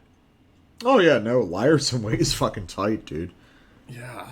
Because it sounds more like Morbid Angel and Suffocation than Scandinavian death metal. Like, for sure. Yeah. Yeah, the top comment on this on YouTube, on the one I'm looking at, is this should be the true Gothenburg sound, but unfortunately it was not. yeah. Yeah, that is basically correct. So So I think you got one more sample for us, right? Yeah. So here's a this sample runs about a minute 50 seconds. The part that I'm really interested in, I think the whole sequence is great, but the part I'm really interested in, this is off the first of the demos again. I think this is the third track on Smoldering. But what really interests me is the two riff sequence that begins and ends this passage. Yeah, listen for that. All right, let's try it out.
Yeah, I really like the kind of creator parts of that. Exactly, yeah, that kind of ascending, kind of harmonic minor or whatever, the slinky ascending thrash scale. The most extreme thrash stuff that ever happened, which is also like Seven Churches, you know? Yeah. Yeah.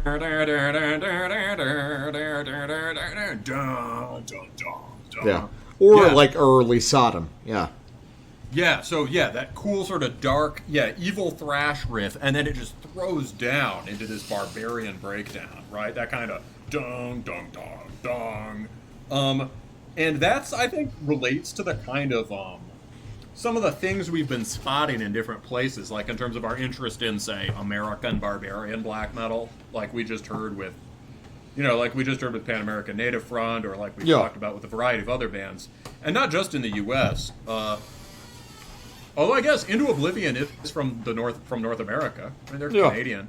Yeah, this kind of like barbarian, this shift that's happening in black metal and death metal, and in productive places they converge from sort of like just evil sounding to barbaric sounding, sort of from undead to kind of ancient sounding.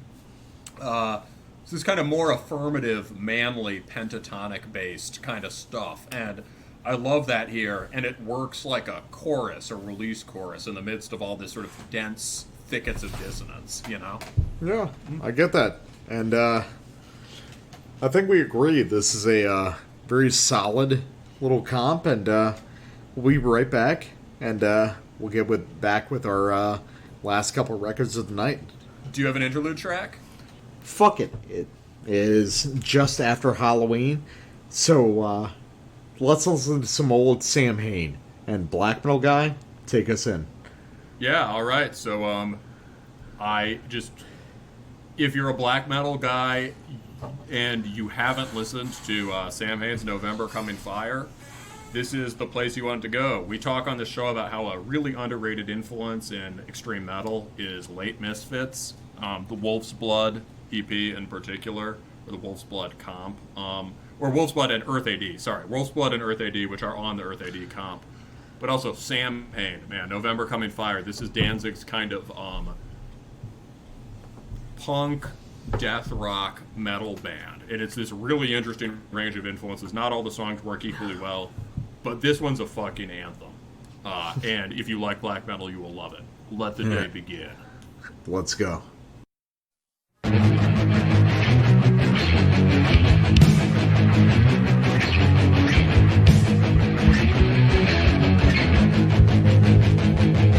Let the day begin. Let the horror start. Let the fury spread. Let the skies all cry. Let the day begin. Let the fun begin. Let the world collide. Let the day begin. Let humanity spin. Let the day begin. Yeah, every time is a hurt. So let the day begin. No matter what to do life.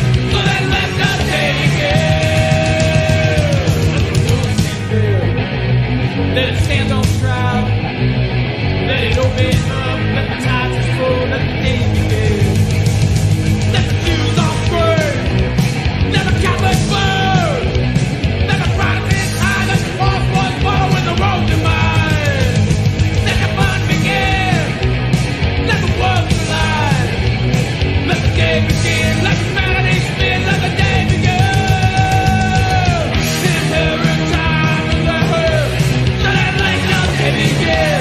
No matter what turn into love. So let the day begin. And every time is a hurt. So let the day begin. No matter what turn into love. So let the day begin.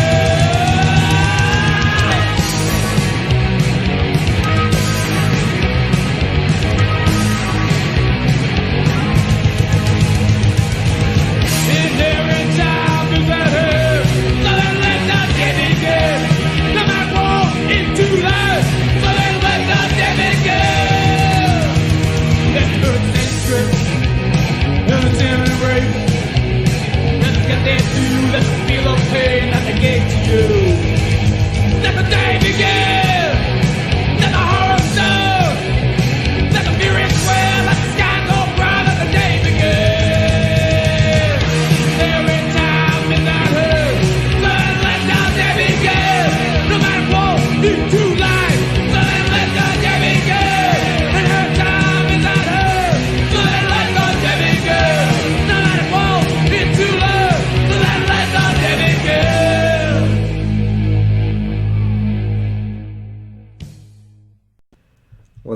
Let's go negative for a couple records and get with Negative or Nothing with Drowned. And this one really captured my attention because this is something that very dumb people who don't really know the history of this music will call post-black metal. When it is really just the progression of DSBM, which is a movement that slowed down but never died, you know? I think it's kind of coming back now. Maybe. It'll be interesting to see how it evolves, but like we've talked on a few episodes that DSBM is like a big thing for me. Yes. Yeah, formative for you. Very formative and yeah, like we were talking off air, pretty pertinent for right now for me.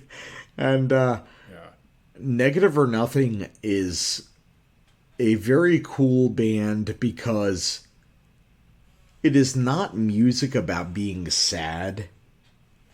It is music about being mentally ill and struggling with reality. You know? It's I think I can hear that. Yeah, I mean, just the cover, this sort of blurred out, this kind of gothy looking dude, kind of blurred out. Yeah, it's this is tough music. You know, it's very tough to sample because there's not. This is not, like we've said a few times, this is not an album of moments, you know? No, but it's also not like 2 riffs per song, Berzumic, Vigrid, DSBM. Right? Yeah. It's, there's stuff going on, but... Yeah, the structures, part of what gives it that trying to keep grip on reality thing might be that there are often a lot of rapid change-ups relative to the style, at least. Yeah. Oh, man. Like, this is one of the few things that I thought was pretty close in essence, not so much in execution, to Silencer of, or Bethlehem. Or one of your favorites. Oh, yeah. Right? Yeah. Death Pierce Me is one of my favorite albums of all time. But this is probably closer to, like, early Bethlehem, like dark metal in a modernized idea. Dark metal rears its head, but without kind of the random Celtic frost riffs, right? Yeah, this is the modern interpretation of it, and well, I mean, just to inform people, we've got a couple samples off the same song. You've got the first part, so kind of roll this in for us. Yeah, so I mean, the first one's called Umbra, but of course this is a black metal band, so it's Umbra with a V. Yeah, I think listeners will instantly hear why this could be mistaken for post-black. And also, you'll get a sense of, it's an interesting way to open an album of any kind, any black metal, and especially this, because a lot happens in this first 2 minutes. Way a lot for a DSBM record. You get the sense of shifting layers of reality and rapidly colliding moods. So let's roll it off from the beginning. All right, let's try it out. 3, 2, 1.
It's so... God, you know, I listen to a lot of DSBM, but this is like... This really gets that essence of just like... Again, not to get too much into myself, but, you know, I'm dealing with, like, some family shit right now. Some, like, complicated, like, end-of-life stuff. And, listening to that again is... That really captures it, you know? This essence of just, like... You don't know what to do. You don't know how to process it. you don't know what the right decision is in terms of like being a person. It's hard stuff. It's not about being sad. It's about the difficulty of absorbing regular life, you know? And those are difficult chords and melodies for the most part, relative to what people expect from DSBM. Yeah. Or from post-black, you know? I mean, those are kind of, there's kind of a difficult harmonic language there, with sort of not exactly dissonant, but just very strange intervals happening there. It's definitely, it's derived from The Cure in a lot of ways, I think. Sure. The mood for sure is like Faith or Pornography. Mm-hmm. Yeah, it's not like, I mean, a lot of like... Those major minor changes are very Faith, but the mood, the hallucinatory, just bad vibes mood, very Pornography. Very. No, it's like, a lot of nowadays DSBM has kind of consolidated into this I am sad sort of emo black metal mood. This is conveying the origins of DSBM, which was kind of like confused and, as you said, hallucinatory and kind of psychotic and just like grossly mentally ill stuff. Yeah, this isn't sentimental. Oh, not at all. If anything, it's kind of distanced, emotionally muted, in the sense of like... Which is what real depression feels like. Yes, exactly. No, I mean, so there's a guy who's pretty annoying in some ways, but also pretty smart. Have you read K-punk stuff? Who's that guy? He's one of those sort of like, as far as like academic theory bros intervening in music criticism, Mark Fisher. He's pretty obnoxious, but one of the less obnoxious, and he has some smart things to say about the music. Mm-hmm. And he had some, what a horrible idea for an essay comparing The Cure's Faith to some album by Drake. But it was something about, I think he called it depressive realism or something, and he talked about, the depressives, people think like depression's about black, the real depression color is gray. Gray, yeah. And Mark Fisher struggled with that shit and eventually took his own life, which is sad. Mark Fisher was very smart. It's like I won't bother to edit this out. Who is the guy who did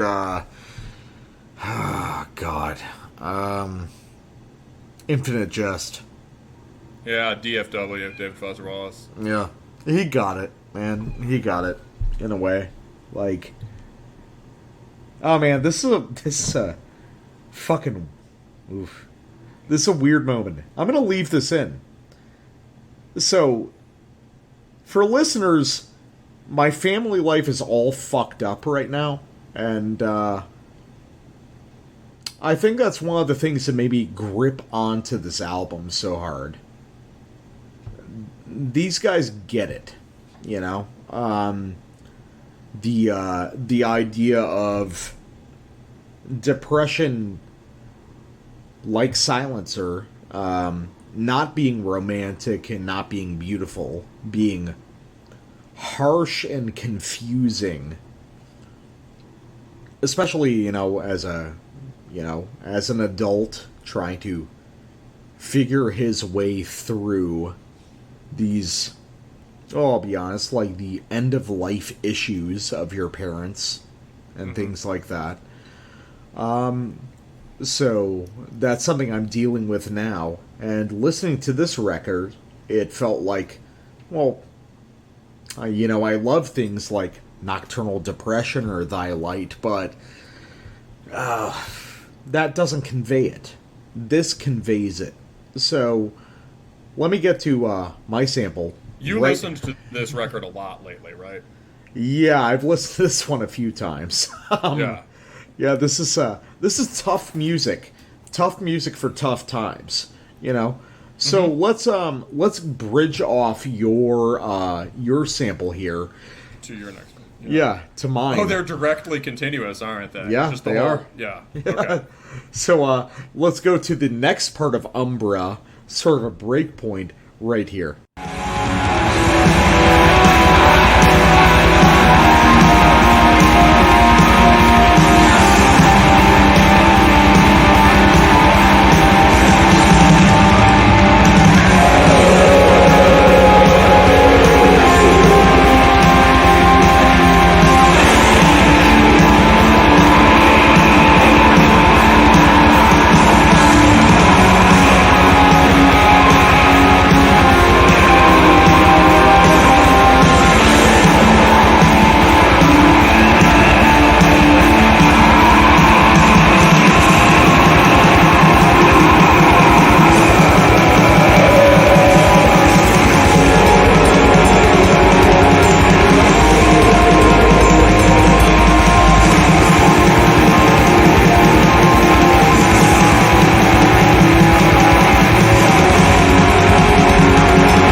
Hey, what's good, people? Do you want to kill yourself? Because I do.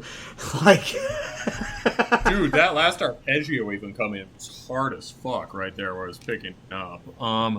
well, it's so fucking different from, you know, there's this whole idea of DSBM, which is basically the idea of, like, emo black metal, which is... Dung, dung, dung, dung, dung, dung, dung, dung, dung, dung, dung, dung. And really, the origin of DSBM is Silencer, and if you want to go earlier, it's like Strid.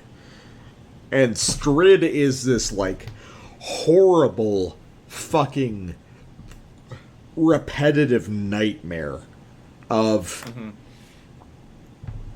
It's very, like, death metal in a way. It's like, you're going to die, and I want you to confront this for 20 minutes. You're gonna die. You're gonna die. You're gonna die. And then these guys right here, Negative or Nothing, are like, oh, what if there's something worse than dying? What if there is this, like, you know, you kind of decay mentally as you age, and, well, I'm just getting into my own world now, I guess, but, what if... DSBM helped form your world, right? Yeah, but I'm getting into my own life, I guess, I know. But that's fair. That's totally fine. I mean, people are following us on this fucking show. They're gonna have to put up with all sorts of shit happening to us. So what if you get old and decayed, and as a result, you can't define yourself or your ideas anymore, and you're in the process of dying, and you are trying to right your wrongs and fix your existence that you've perpetuated for, God knows, 60, 70 years. And you realize it was a failure. And, and there you are trying to fix it, but you're mentally broken. You're destroyed as a person. You're at the end of your life, and, it's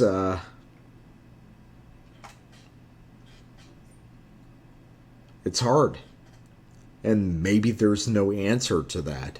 Maybe you are just going to die without completing yourself. You know? Mm-hmm. And that's something that's always kind of affected me in black metal, you know, apart from my current circumstances, but obviously augmented by my circumstances. Like, just what if black metal addressed those very extreme realities of existence? You know, get beyond it. Black metal is designed for 20-year-olds. What happens to black metal when we're 60 or 70, you know? God, that is interesting to think about. How do we These get guys through are it? undoubtedly in their 20s. Yeah. No, these guys are... Okay, I don't want to get too into myself because, you know, these guys are excellent. These guys really know what they're doing.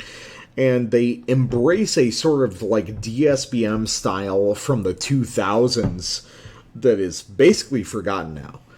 Maybe they're not in their 20s. I don't know. Let's see. Let's look at Metal Archives. Keep going. Keep talking. No, I think they're probably around our age. They grew up around DSBM, but they realized the difference where DSBM was originally Silencer, Bethlehem, early stuff like that, about... It wasn't about sorrow, it was about, like, fear and paranoia. And it was about trying to piece yourself together in a world that didn't make sense, you know? Would it be fair to say it also is about being separated from things?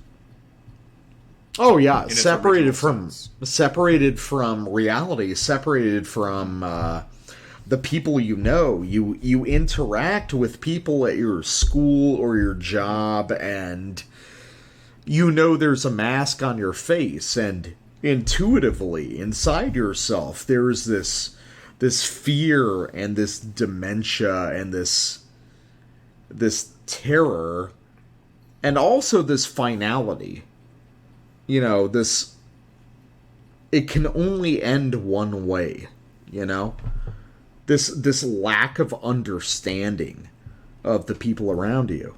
You know, it's, you want to disappear, you know?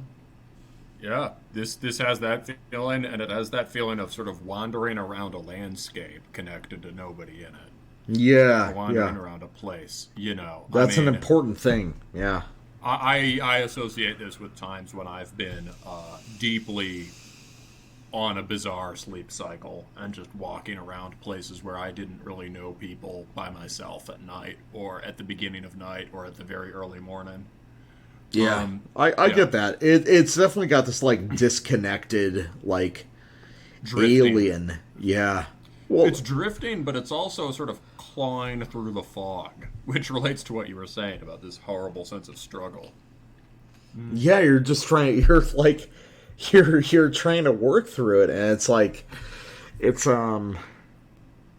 not about consonant sad melodies. It's about gray. It really is like David Foster Wallace. It's about fucking gray. It's about struggling through this, like, chaotic nightmare. That's the thing that people don't understand about depression. Depression is chaotic, you know?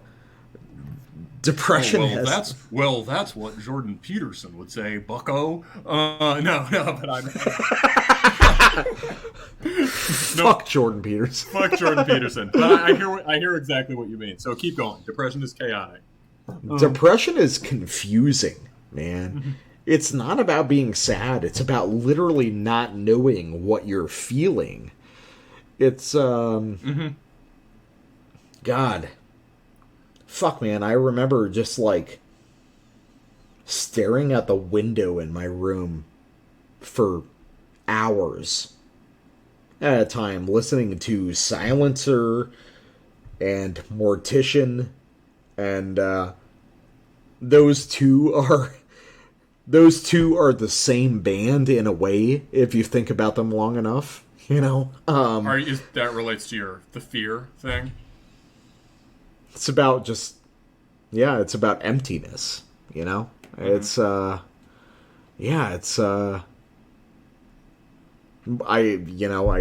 as a kid, you know, really hard times, I would listen to Silencer for obvious reasons, But then I would listen to Mortician, because Mortician was this, like, it's like the mirror image of Silencer, because it's about the inevitable, like, grinding death at the end of it. You know, it's, holy shit, what kind of episode is this? Dude, let's play some Mortician right now. Yeah. People think, you know, yeah, so people, that's one of your favorite bands of all time. People think Yeah, of Mortician. I It's see stupid. Mortician. Yeah. Yeah, I see Mortician all over now. You've talked about this too, and now they're sort of iconic as kind of brainless party death. You know, they're the maggot stomp people like Mortician, right?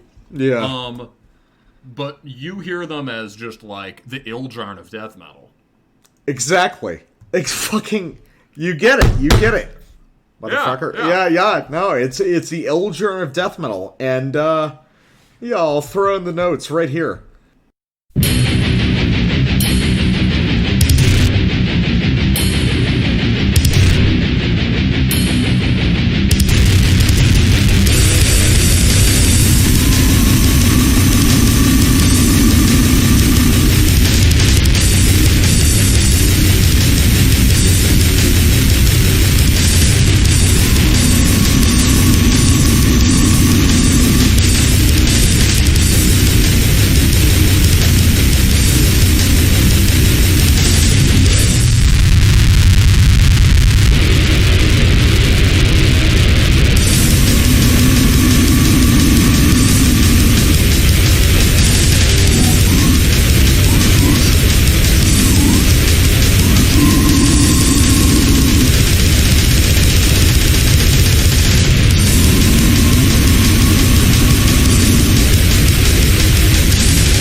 Yeah, man.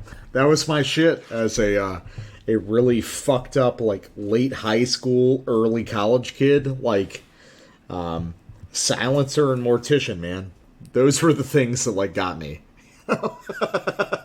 You can hear how people listen to it as sort of fun, energetic, kind of dischargey music, but not that discharge is fun if you listen to it in the right mood, but you can hear like the kinetic feeling and the ripping quality when they go Definitely, to the time. But at the same time, my God, that's bleak. You know, this song makes you want to not. It ends 6 or 7 seconds before the end of the track. Yeah. I kept it going because I was sure I was going to hear something horrible. Yeah, no, it's like the silence is definitely part of it, you know? Mm-hmm. Like, it's, I don't know, there's a certain sort of finality to it, you know? Which is universal to early Mortician. Well, really, all Mortician. You know, just like this. I don't know. There was something therapeutic about it for me as a kid.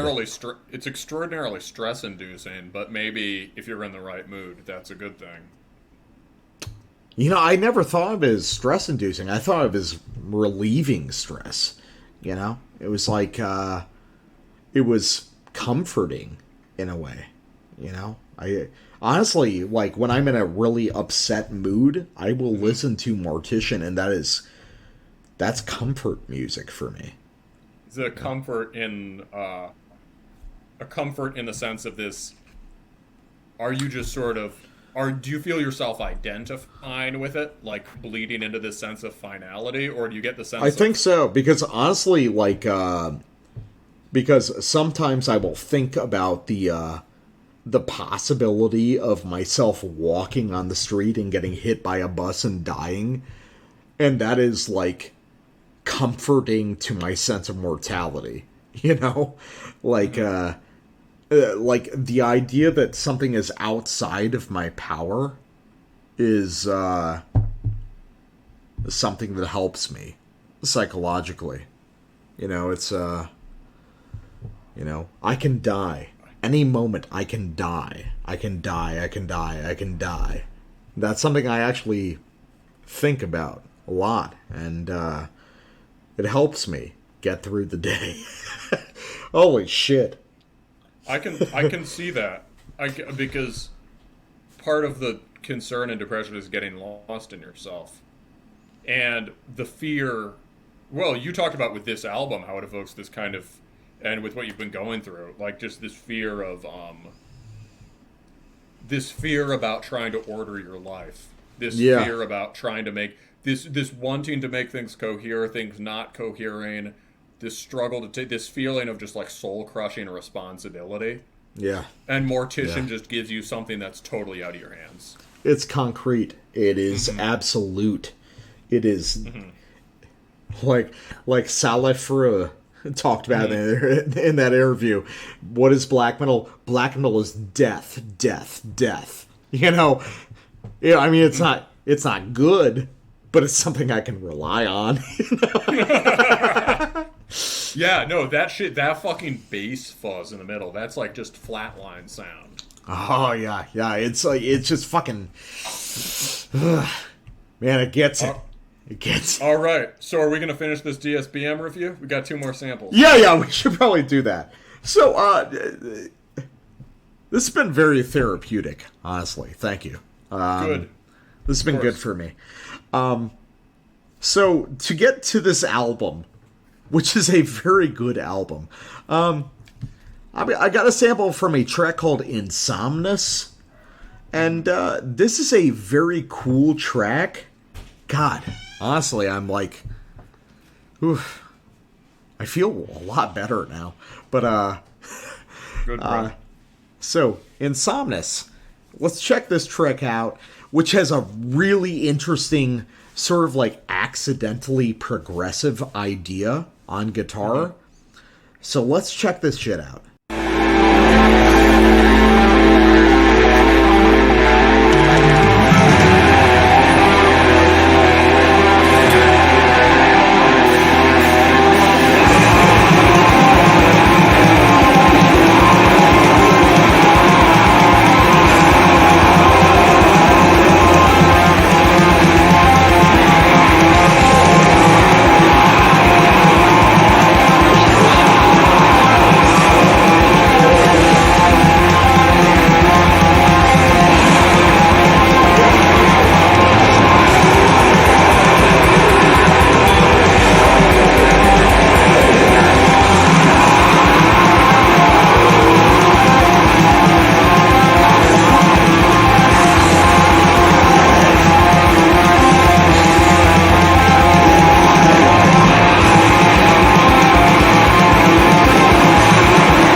Because that's so DSBM, but it's also so black metal. Everything that happens there. Yeah, well, it's huge, just like huge climactic blast riff, sort of vast sense of space, and then drops out. But then it keeps going. It just keep looping that idea, and it's like, keeps going. Fuck, okay. It drops out and the double bass comes in, which is like, I mean, one of the best moments of all extreme music is the moment on Motorhead's Overkill, where the bass starts up again. And so they Motorhead's Overkill, or like Dark Throne, this riff, right? And that's really sick.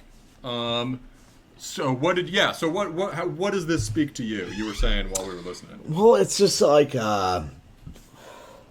it's one phrase on the lead guitar. They'll, they bump it down. They bump it down an octave or whatever, but ultimately it's about the bass note. Mm-hmm. And the bass note changes the whole context of this simple phrase. It's you've got that simple guitar phrase. It's nothing. That phrase is nothing. It is just a very simple, like, major key lead phrase. But what's happening on the bass note changes the context, and it lasts so long. That's what alters it completely. It's they just go on with it. I mean, that's like a minute and a half sample where it's just the same fucking phrase on guitar going on over and over. And it alters and it changes and it's emotionally hard in a way that a lot of DSBM isn't, it's like you've got a certain emotional frequency for the main version of it, and then it changes. And it continues. And it explores this space. And it's like being in a deeply emotional, weird space yourself. It's not the same thing the whole time. It has aspects. It has differences. These subtle differences that change how you feel. And, God, this is a good fucking album, man. Like, these fuckers get it. And honestly, the one that I want to compare it to is the record we covered by I'm in a Coffin.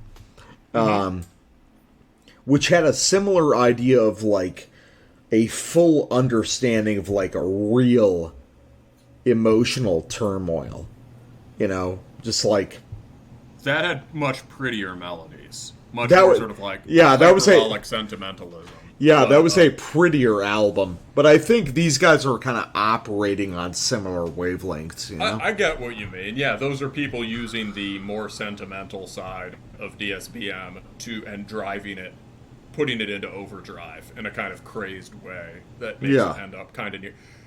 they could have written this riff for sure. Yeah, definitely. I mean, especially after we talked to Adorable a little bit when he reached out to us and he talked about Adorable the kind of like, is his name. His black metal.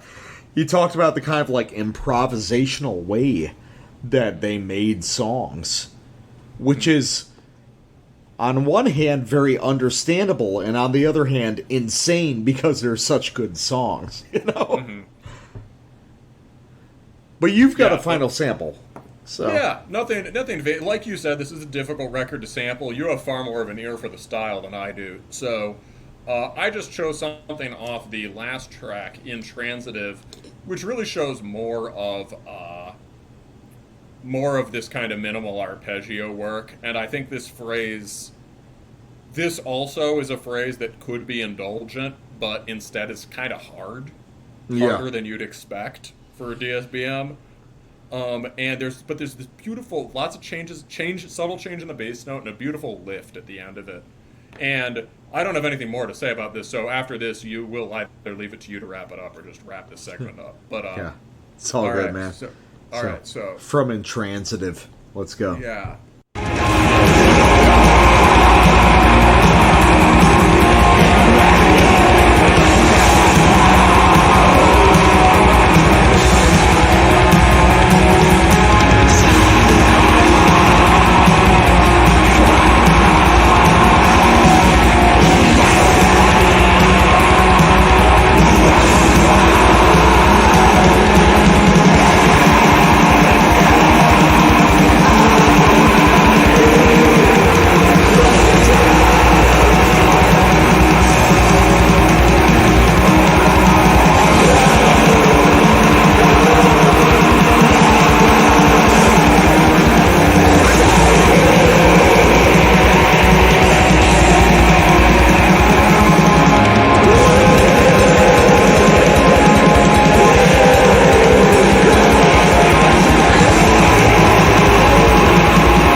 It's a good album.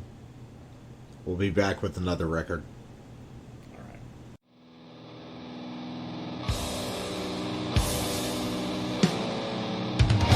Hi, this is Taylor from Crushing the Scepter, and you're listening to Terminus Podcast.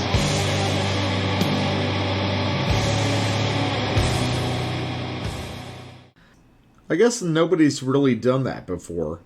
And it's like, if you're not, I mean, if you're a DSBM guy, you better externalize that agony. And, like, because DSBM is about, like, helping people, in a sense, you know? It's about, this energy, other people understand it, and, okay, we're gonna get through it together, you know? Like, Why don't you make a note to yourself to start the new segment right there? that's fair. All right. Yeah, So, and just include that, and it'll include me saying that right now, and we're back in. yeah. So, Welcome back to Terminus after the rawest and most intense segment in Terminus history. and, like we were saying earlier, you know, DSBM is about getting through these very hard times about yourself. And I appreciate you all listening to that, because that was something, you know. Yeah, man. And I appreciate your going for it. And I looked up while you were, at some point when we were listening to that shit, I looked up Strid, and it's worth noting that their name means battle. Yeah. So that's bringing it back to the black metal. No, there's a real continuity to it, I think.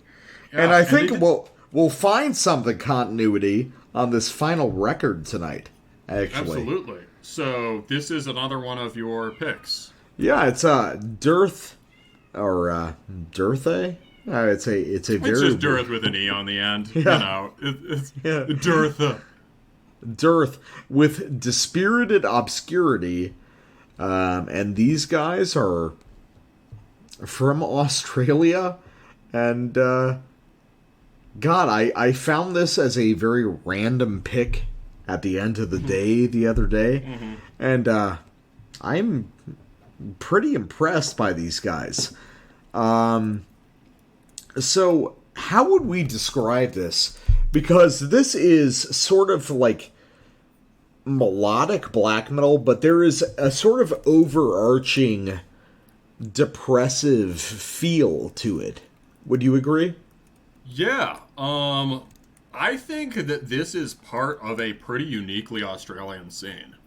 Yeah, We've yeah. talked about this sound before. Yeah, we It's like- we want to do a bonus episode about it at one point. Yeah, it'll be labor consuming, so we'll need time to do that episode. But we want to do one called Australic Depression or something. But there's a thing in Australia, I think, that's like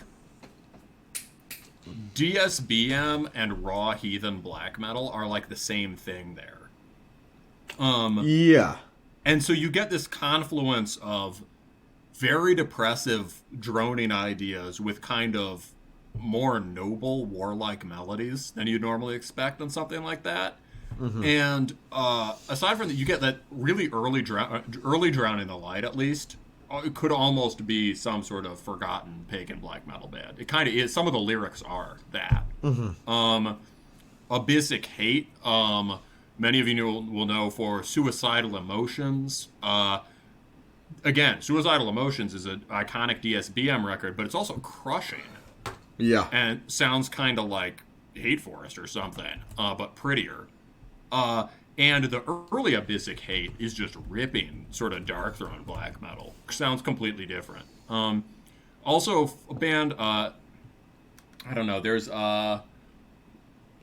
sort of in this vein, there's that band that sort of self-destructed a little while ago. Let's see if I can remember who they are.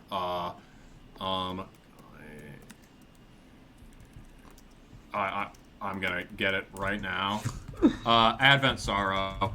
Oh, yeah. Also, Advent also in terms Sorrow's Tight, yeah. Yeah, or Forest Mysticism, who are a much more pagan sounding and have some new stuff out, but also kind of structured like DSBM.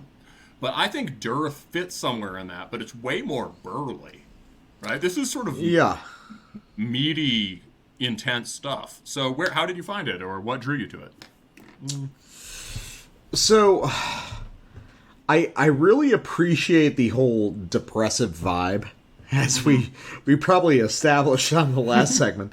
I really like the idea of black metal being powerful and energetic, but embracing this sort of, like, brutally, like, human emotional experience. Mm-hmm. Which is why I identify a lot with the kind of like American emo-inspired black metal.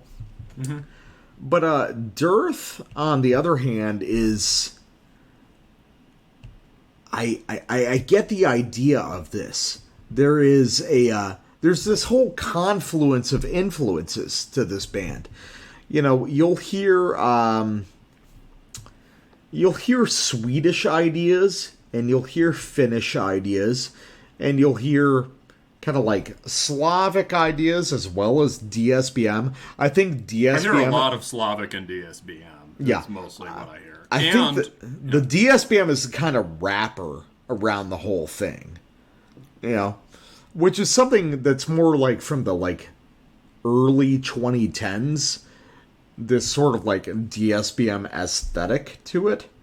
And, God, it's just a good album, man. The other common thread I hear, I mean, I would somewhat slot this into the post-Slav tendency you identified. Examples of which would be that band, They Came From Visions, we covered recently, or Vigadude is kind of the standard bearer for this. Yeah. The first song sounds, Bloodforge on this sounds a little like Vigadude. But the other thing that binds it together, I think, is some kind of the more burly hardcore, post-hardcore stuff. So like, or post-black stuff. So I mean, there's this track Dispirited, which I think is the weakest track, but has a lot of ISIS on it. Mm-hmm. And I think that's kind of a subtext everywhere. Amon-Ra, who you would really like. I think based on what we were just talking about. I just realized, well, I didn't just realize, but a couple episodes ago. Oh, Amon-Ra. Okay, I always pronounced it in my head as Amen-Ra. Mm-hmm. I know that band. Yeah, of course. Yeah, I know. Yeah, and it's like crushingly depressive black metal, except it's just a continuous breakdown. Definitely. Yeah, great band. It kind of like sounds kind of pagan too, kind of Neurosis-y. They're tight with Neurosis, but kind of like Amoebics. I think their earlier stuff had a ton of chug, but really good band. So this has that kind of like, although this tends to be somewhat faster, there's blast beats and shit. They'll like drop down to drone octave drones, you know, root string and an octave up a lot, and that's like a very Vigadude, Amon-Ra, Neurosis kind of thing. Yeah. So DSBM, a heavy post-hardcore rapper. Celeste, also kind of like this. Yeah. Just relentlessly bleak post-hardcore black metal, but very black metal. So, can we lead off with a sample, or did you have something else you wanted to say? No, go for it. So yeah, they named their own label Bloodforge Distribution. Bloodforge, a great name. It sounds like it comes from Bloodborne or something. And this is just, when you hear this, keep in mind the riff you hear first, they've been playing for 2 minutes with various kinds of writing. Okay? So here we go.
dude.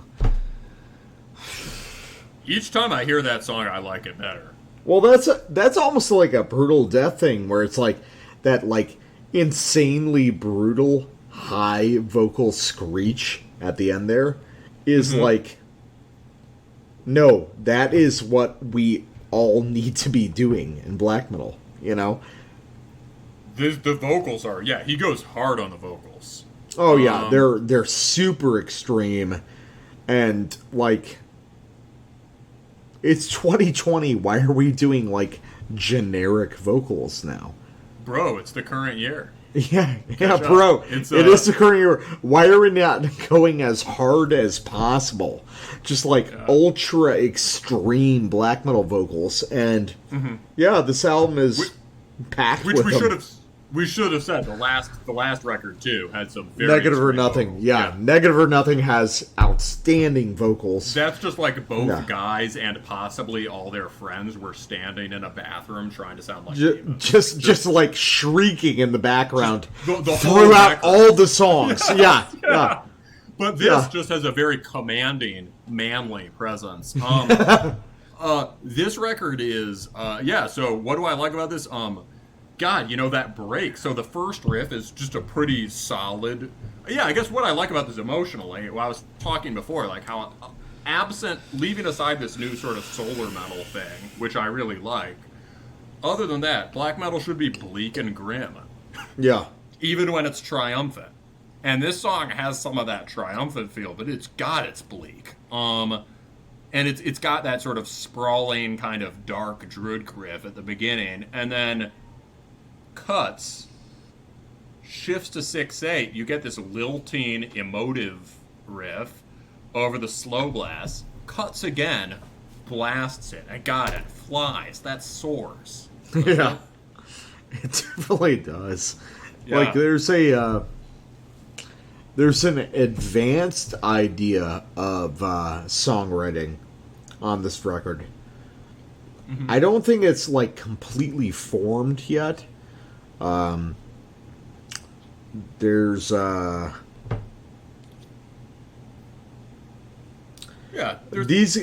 these guys know what they like, but I don't think they fully established what their own sound is.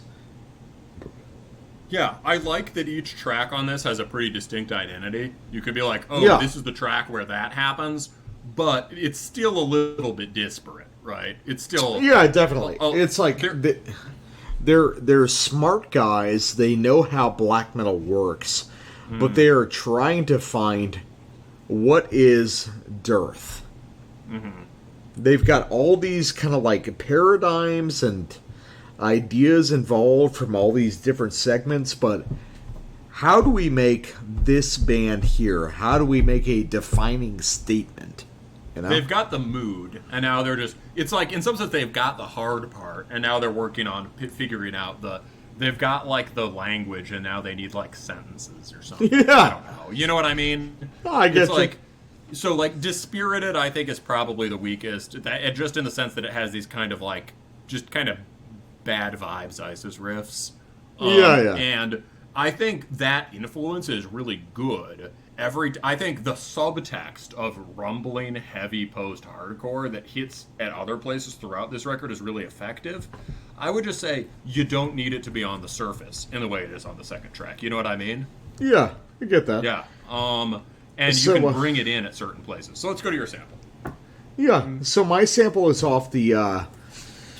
It's off the track that was also the single track off their demo earlier this year, which is Throat of Shattered Voices, which is a dope fucking black metal song title.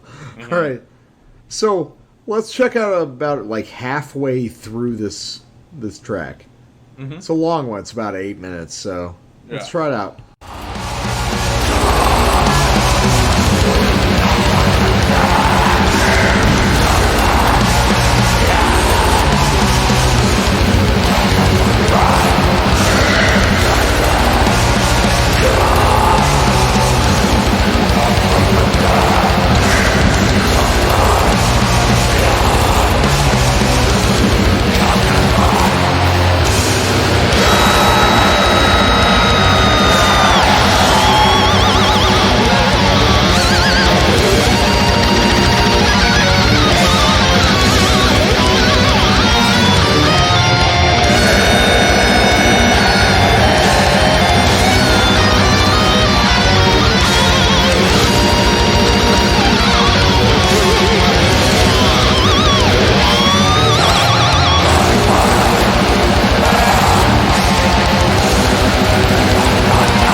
so that is that's a dissonant black metal riff that doesn't sound like orthodox, you know? Yeah, that was very, that was another thing black metal should be, which is cruel. Yeah. And it got that through a very death metal tone, you were saying in your notes. Oh, yeah. Well, I mean, the main riff of that segment is basically an incantation riff. Mm-hmm. I mean, and that's an idea that you've talked about on some previous records, which is, what if we do black metal and we fold in some of these death metal riffs, these like death metal tremolo riffs that are already kind of black metal, and there we go. Well, you get shit like this. You know, Dearthe describes themselves on Bandcamp as like a death black metal band, but I mean, it's really a black metal band that uses some death metal technique, you know? Yeah, I think what they mean is it's death black metal that's heavy. Yeah. Like, it's consistently heavy. There's a lot of low end throughout this, and it always has that kind of murky tone. But it's definitely a black metal record. Oh, definitely.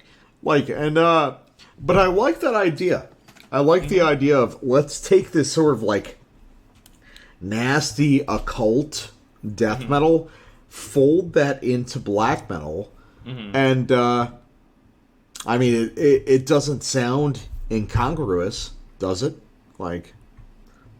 Not at all. And it brings some of that, there's a nice contrast effect, because, well, you could cut to many different kinds of death metal riffs, right? And you could go really high contrast and introduce some sort of death metal chug riff or whatever, but that'd be kind of incongruous, right? Instead, you know, it keeps the mood. That's got a little bit of that minor scale kind of mood in it. It's not totally atonal, but it shifts the timbre or whatever, so that it's got, suddenly there's that clarity of line that you heard in the that I was ranting about when we were listening to Conjureth earlier. Yeah. There's that sort of cruelly linear single string trem that suddenly stands out, because this band has tons of texture, right? Yeah. Big sweeping, often kind of Slavic harmony texture, or sort of like skronky post texture, and that just cuts right through it. So, yeah, it's a band who has listened to all the kind of like post stuff, but is, as musicians, informed by traditional black and death metal. They're aware of the progressions in the style, but they're not going to let that limit them in what they do, you know? yeah, no, they clearly have a deep cut knowledge of it. You were also talking about Demoncy. Oh, yeah. No, it's I mean, Demoncy is a favorite band of mine, and if you want to make really extreme, really evil black metal, well, you listen to Demoncy, and you find it very quickly, which is basically the same as listening to, for you, Ride for Revenge, you know? Ride for Revenge is like despicably evil music, right? Yes.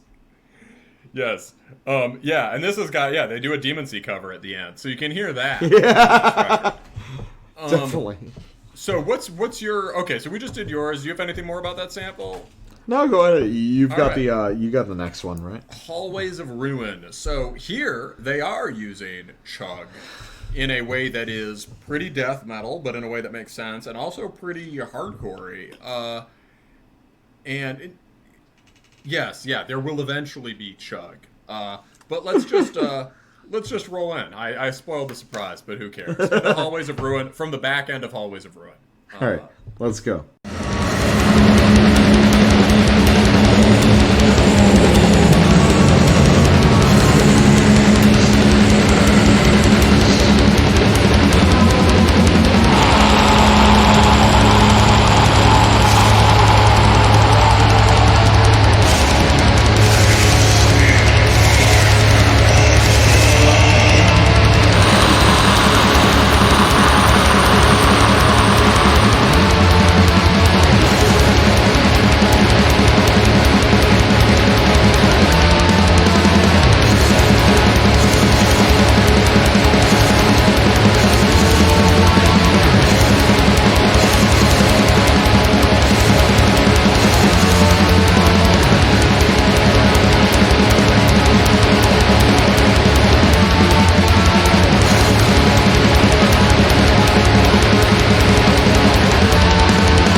That's a smite your enemies riff.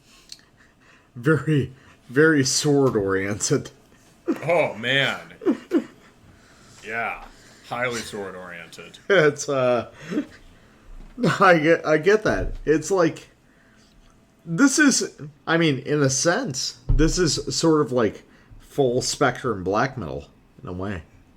Yeah, and I think it's an answer to a question that we didn't have the answer to before. Like, and again, they need to make the sound gel a little better, but passages like this is like, how now that black metal has sort of grown up away from the cartoonish evil thing, or how now that we've shifted gears in the melodic vocabulary towards this Slavic thing, maybe towards this more consonantly melodic or solar or barbarian thing, all of these things which kind of go together.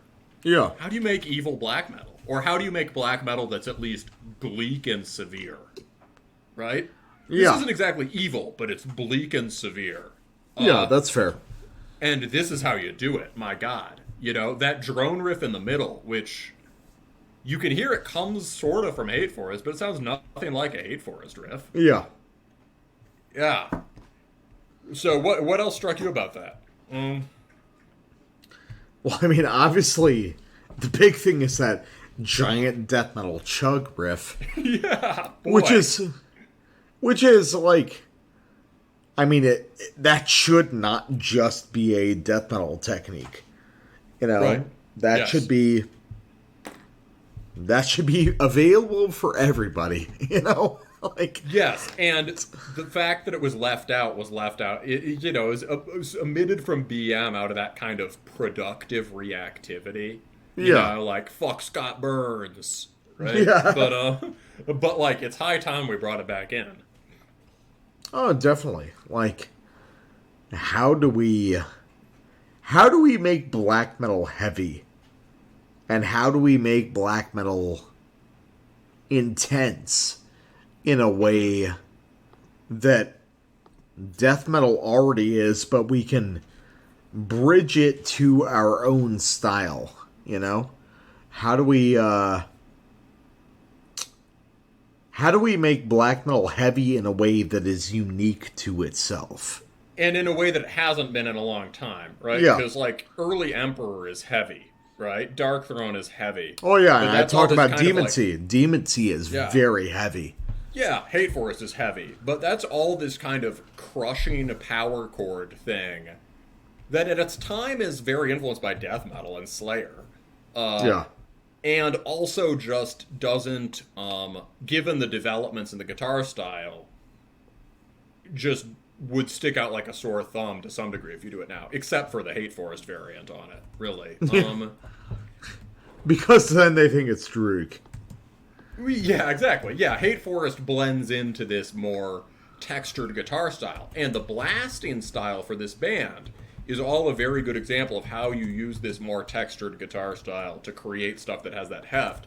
But then the chug brings it back to Black Death fundamentals. Yeah, you know? definitely. Yeah, and I liked how that was a proper death metal chug. That was very atonal at the end of it, but going over it, there is that lead guitar line just chiming out this Dorian scale melody. Down, down, down, down, down. Down, down, down, down. This band makes very effective use of that kind of glistening lead thing, which again is usually the most meaningless part of post-influenced black metal. But here is crucial to their whole. They find ways to make it really count every time they use it. So I think that's awesome. No, that's good. So I got one more sample. Mm-hmm. This is off the final track before the closing cover of Demoncy. And if you're a band that does a cover of Demoncy, alright, we're gonna cover you on the show, you know. But here's the opening minute and a half of a song called Crypte. Let's check this out real quick.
So there's a whole different genre of music available there, isn't there? Yeah, it's one that they've been... It's related. It comes from the vocabulary they've been using the whole time. And suddenly they just really flip the emotional valence of it. It's what liturgy was gesturing towards the whole time. What, isn't it? Yeah, and it's also just like when... I mean, you know, so they've been doing this sort of brooding Slavonic thing the whole time. Sort of like Hate Forest influenced or whatever. And now suddenly this sounds like the best of mid-era Winterfilleth. Yeah, I get that. Like Threnody of Triumph. But if Threnody of Triumph... You know, Winterfilleth's weakness was always that they weren't sufficiently abstract. Yeah. Too much of a big heavy metal band. I think they've rectified that a little bit on parts of their latest one. But this is just like one of those sparkling English black metal riffs just expanding.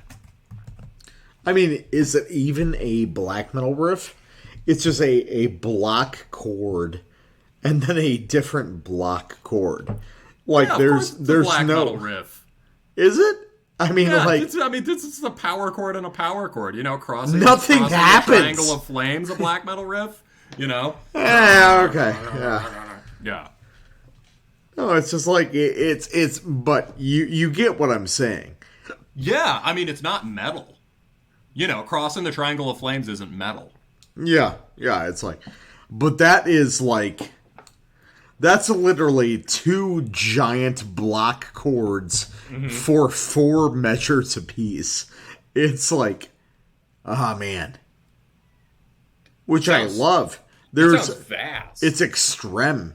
It's extremity. You know, it's extreme. Yeah. Yeah, it's for the French, for Ifernach, if he's still listening, it's extreme. No, but it's like it is capturing a sort of vastness beyond most black metal. And maybe that's the problem. Maybe the problem is black metal has not adopted that yet. You know? Yeah, that was really, I mean, you know, there's also all this, and so the way they keep it going, the way they keep that vital is like, they don't do anything fancy, right? They don't drop in a big lead hook over it. They don't, but there's all sorts of subtle variations. First of all, they just play it really well.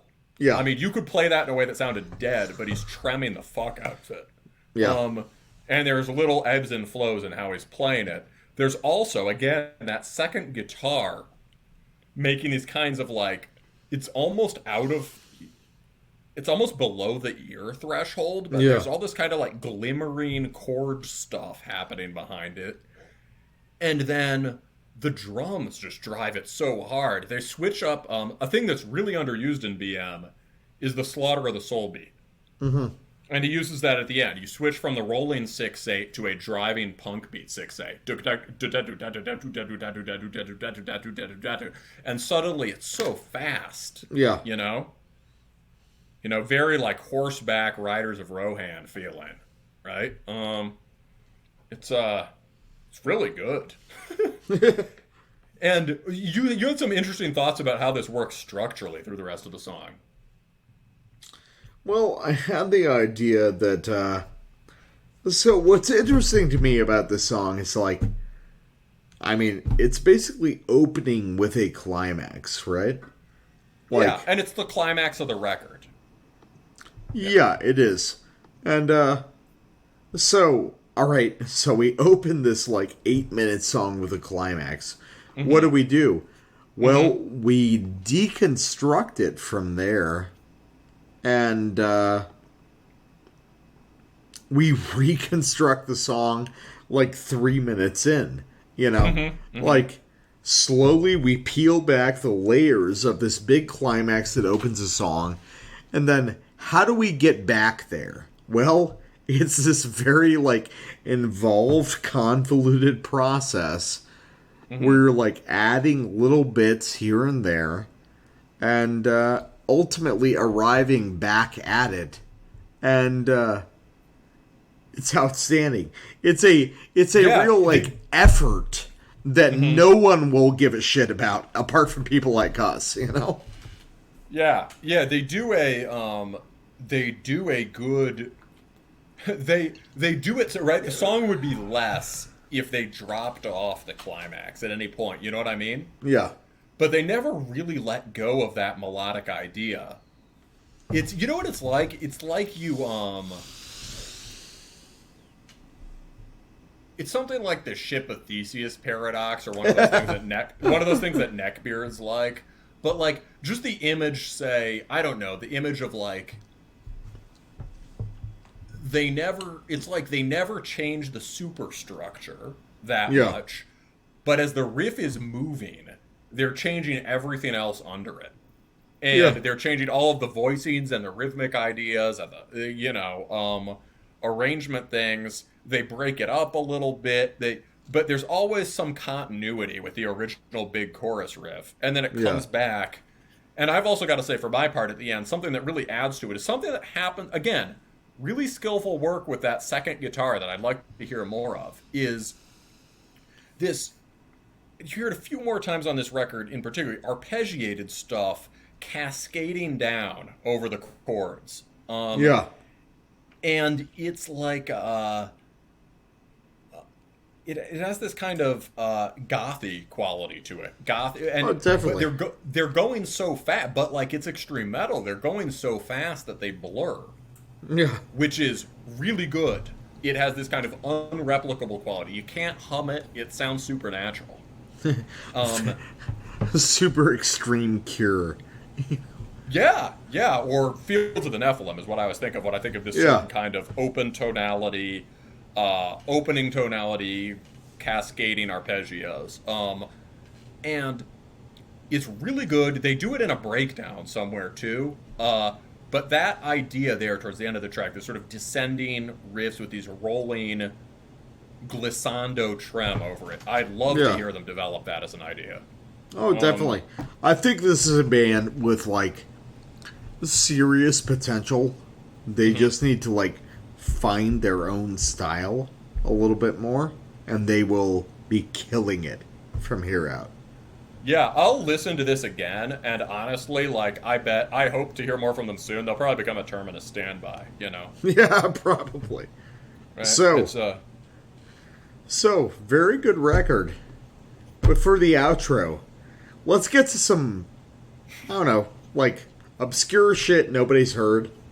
This is a band from Sweden called Excessum, and this is a song called The Mournful Held Within, which, if you like these last couple bands, you're gonna fucking love. So, thank you for listening, and we will see you next week.